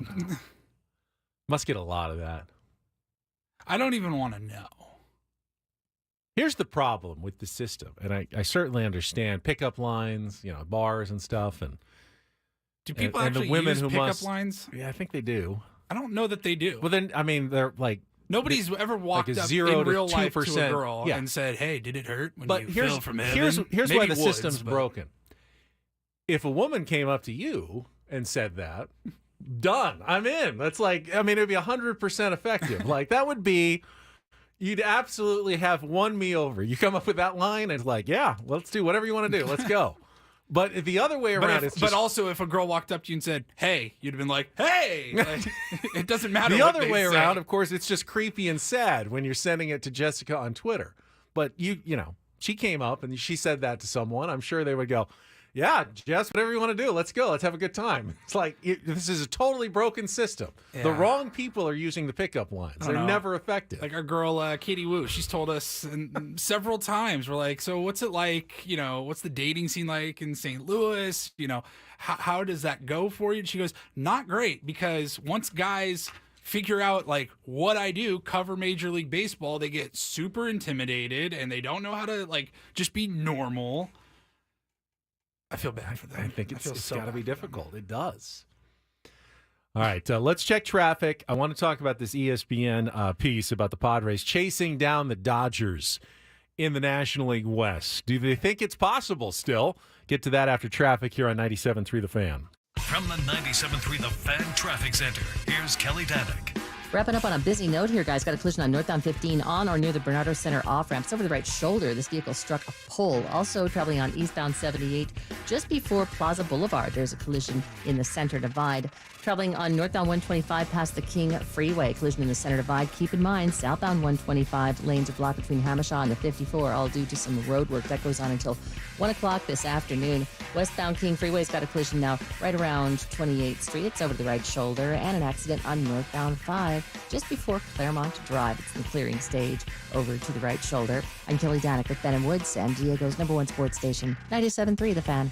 So ESPN.com called this bit "Real or Not." Maybe we trademarked "Real or Fake" so they can't use that for tomorrow. Yeah, I did that while you guys were. This is Real or Not, and they ask questions of some of their baseball insiders, and this is Alden Gonzalez and Kylie McDaniel. And the question is, real or not, the Padres are a legitimate threat to win the National League after their reliever spree at the deadline. Not even the NL West, but the entire National League, win the pennant and go to the World Series. Alden Gonzalez, real. And he talks about, A.J. Preller driving to pick up, top players at the deadline. And he did acknowledge, he said, Padres' biggest need of the trade deadline was starting pitching, but they pivoted to impact relievers when they couldn't meet the demands at the top of the starters market. Not getting that time a starter could ultimately hurt, but with Padres can now shorten games with the best of them. Their roster might be the most well-balanced among the NL wild card hopefuls. And that we talked a little bit about it with A.J. Preller. That shortening of the games, if let's say the Padres are fully rested in their bullpen, they got the off day coming up on Friday, another one on Monday. So they're going to have probably a day pretty soon where they have everybody available. If they have to win a game, you could theoretically get 5 innings from your starter and then go Adrian Morejon. Actually, you get 4 innings of your starter. You go Adrian Morejon in the 5th, Jeremiah Estrada in the 6th, Jason Adam in the 7th, Tanner Scott in the 8th, and Robert Suarez in the 9th. Yep. I mean, you could literally go 4-inning start and feel pretty good. If you're up 2-0, yeah, that you've got a good chance to win the game at that point. And while you don't always have those leads because you've had starters that have given up offense early, you might be able to tell your starter, hey, don't hold as much back for the 7th or 8th inning today. We're good with 5 at this point. We are very good. If you give us 5, we'd rather have 5 shutout than 8 giving up 2 or 3 runs. Now, early in the season, you might, if you're a manager, you might take 8 innings, 2 or 3 runs versus 5 innings and 1 run or no runs. But now later in the season with this kind of bullpen, you might just say, go ahead and be a little more high leverage, a little reliever mentality as a starter, and just go out there and just give me as many outs as you can and just keep them off the board, and we'll get a lead, and we can hand this thing over to this bullpen now and feel really good about our chances to win the game. So that was Alden Gonzalez. Kylie McDaniel. And if you get like 6 innings from your starter, then you can play the matchups. Yeah, and great. You have so many options. You got tomorrow now to think about. You got the next day. You're not going to do that. I don't think Mike Schultz actually going to do that very often. You're not going to have a fully rested bullpen every day. But, in a playoff series where maybe there's a game and then an off day and then a game and stuff, you have that possibility. Like AJ pretty much alluded to it when we had him on at 8 o'clock this morning, that those moves were playoff moves. They're going to help you in August and September, but they're course. Really supposed to help you in October. But that's why you do that. Yeah. Kylie McDaniel also agrees. He says, real. Padres sat at 63% playoff odds entering Tuesday. Imagine with a win, although since everyone else win, it's probably 63, 64% still. He says, after acquiring Jason Adam and Tanner Scott, and to a lesser degree, Martin Perez and Brian Hoeing, they added a win or 2 to their expected record. That might not seem like a lot, but they're at a high leverage part of the win curve in the thick of the playoff race. Now, that's a good point right there as well. If you're battling for the wild card, and the difference is you just picked up a win or 2 wins, the difference between 86 and 87 might actually be a playoff spot. Now, the difference between like 94 and 95 is irrelevant. The difference between 76 and 77, pointless at this point in the season. But if you're projecting the Padres to win between 84 and 86 games, if you did add a win or 2, that might be the difference between, say, at 84 wins, you've got a 30% chance to make the playoffs, and at 86 wins, you've got an 80% chance to make the playoffs. Those might be the biggest 1 or 2 wins of your entire franchise, based on what you did. So the Padres were in a spot where just picking up a win over the rest of the season could be incredibly important. And then he goes on and says kind of what you did, that the best relievers on a playoff team have an outsized impact in October, with a chance that each one could pitch in like every postseason game, given the spaced out scheduling and the way the games are tighter. And you pick up a guy like Tanner Scott, who we heard from Skip Schumaker this morning, doesn't mind pitching pretty much every day. Yeah, he wants to go out there every day. He wants to pitch almost every day. You've got a chance to really be aggressive if you're Mike Schilt with your bullpen usage, both down the stretch and hopefully in the playoffs. So, no, both of those guys with no skin in the game think Padres could be a World Series team now based on what they've done. Do you remember the number? It was probably like maybe 2 weeks ago. We checked the Fangraphs playoff odds, what the Padres were. I want to say it was like around 35-40%. When they were, probably during at the kind summer of low break. point there, back to 500, or a game above 500 at the All-Star break. Yeah. So they are currently, after yesterday's win, Fangraphs, just purely analytical, calculated odds. Padres are a 65.4% chance to make the playoffs. They have a 4.3% chance to win the whole effing thing. The way Fangraphs has it, the Phillies are going to win the NL East. That doesn't seem like much, but like 4.5%. But what are the Phillies acknowledged to probably be the best team right now? Dodgers are still the favorites. To win the whole thing? To win that whole thing. Okay, I would still say, though, even the favorite to win the whole thing is no more than 20%? Oh, not even that. 15.7%. So that's for the Dodgers. So 15 is the absolute favorite. So being at around 5% is not like, oh my God, that's a horrible chance. It's 5% chance. Are the Padres that bad? No, the absolute best chance you have right now is 15%. There are to win only the World 3 Series. teams in baseball with double-digit % chance of winning the World Series. So that's mostly irrelevant. I focus more on just the making the playoffs. And right now the Padres are sitting at just over 65%. Okay, that's 2 and 3 all of a sudden, basically, from where they were a couple of weeks ago, which was less than a coin flip. Now they've played their way into a 2-3 chance to make the playoffs. And as we've all acknowledged, if they get there, they should be a dangerous team that no one really wants to face in the postseason. Now you want to try to get the best seed possible, whether that's a wild card and, try to earn that number 1 wild card spot so you can play that series at home, or better yet, chase down the Dodgers. Hey, chase down the Dodgers and the Brewers. Guess what? You get a bye in the first round. Padres are even closer, I believe, to the Brewers than they are to the Dodgers. If you chase down 2 of those teams, it's not out of the question that the Padres could finish with at least the second best record in the National League behind the Phillies. Yeah, the Brewers are 61-46. They're only 15 games above 500. So the Padres are 3.5 behind the Brewers, and 5.5 or 4.5 behind the Brewers, 5.5 behind the Dodgers. If you really do play well, a bye is not entirely out of the question. You do have to win the division, though, and that starts with probably winning tonight's game and sweeping the Dodgers, clinching the season series, something the Padres have not done against the Los Angeles Dodgers. And you know what? Since 2010. I was much more nervous about yesterday, and I was feeling pretty good yesterday. I was more. You have to be more nervous with Waldron, who's been great all year. A huge surprise for the Padres, but you're throwing Dylan Cease at home, coming off a no-no against old man Kershaw, who's only had 1 start this year. Go get that win tonight. Yeah, you like the matchup. I mean, a lot of times guys coming off no-hitters, they've been stretched out, obviously, in their last start. There may be a little lingering fatigue. Dylan Cease did have that extra day. Hopefully that helps out. He threw, 114 pitches, was it, in the no-hitter? Yeah, so, right. He's coming off one of his, if not the most pitches he's thrown, I think most or second most he's thrown in a game all season. But Kershaw's not stretched out yet. He's thrown like four innings. He's come back. He's not going to be able to give him a lot of length. Had to play a 10-inning game last night. Padres have new bullpen reinforcements coming in. Dodgers do too. They've got Kopech. I'd imagine will be available tomorrow after that trade as well. So, any idea when the Padres' new guys are going to be ready? They should be ready today.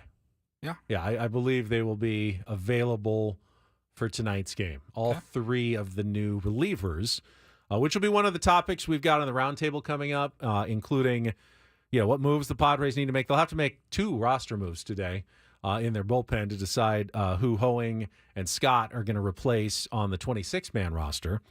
We've also got our 7th-inning stretch question, and since you're not going to be there, I will let you take a crack at it here before I unleash it on everybody else. And you know how I work, so Olympics are underway.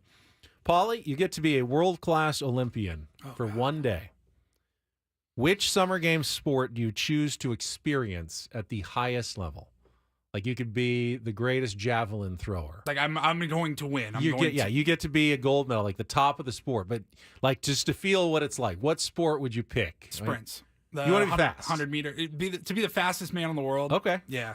You want to feel Usain what it's like to Bolt. run a 9+ second 100 meters. Like, you run across a football field in less than 10 seconds. You want to feel what that experience is like to be the fastest man in the world. It sounds cool to say, yeah, I'm the fastest man in the world. Not I'm the best javelin thrower, I'm the best pole vaulter in the world. I am the fastest man in the world. Yeah. That's a pretty cool answer, for sure. But there's also like some spectacular sports out there that you could be really good at that would be very cool. Are you going to tell me yours, or are you going to wait? I'm going to wait. Okay. I mean, I consider it a lot, though. And can you imagine being the gold medalist in surfing for a day? That'd be pretty cool. To be the number 1 surfer in the world, to experience that would be, I mean, just think of the thrill of being that guy who gets to surf like that. Thought about that one. Obviously, I am a golfer. Wouldn't it be great for a day to be the greatest golfer in the world and just the ball goes exactly where you want to all the time? So that's our 7th-inning stretch question coming up in our roundtable, which starts in just a few minutes with the crew gathered today. Sammy Levitt filling in for Woodsy, and then the rest of us will talk about the Padres trade deadline moves and more coming up over the next 60 minutes. And then don't forget, tomorrow, not only will we have the Padres-Dodgers series finale to talk about, but scheduled to join us, special guest host in studio for the second half of the program or so. The great Uncle Teddy, Ted Leitner, is going to be back. Padres ambassador extraordinaire, getting ready for his last season of Aztecs basketball later this year that he's going to call before he hangs up the microphone. But I know Teddy's got a couple of good hot takes left in him, and I will be a little intimidated, but also very excited to sit down with Uncle Teddy for an hour or two tomorrow. He'll be here? I think, 8 a.m. I just texted him to see what he needs in his green room to make sure that we have everything prepared for him. I also told him to keep his expectations rather low. Our hospitality is not legendary here in the Odyssey Empire Adam, studio. can we get save some a couple round of table bottles pizza. of water? Save maybe. some round table pizza for Ted Leitner, please, in the fridge. We'll break that out for him tomorrow. That's it for us. For Paul Reindl, I'm Ben Higgins. Talk to you on the round table next year on 97.3 The Fan.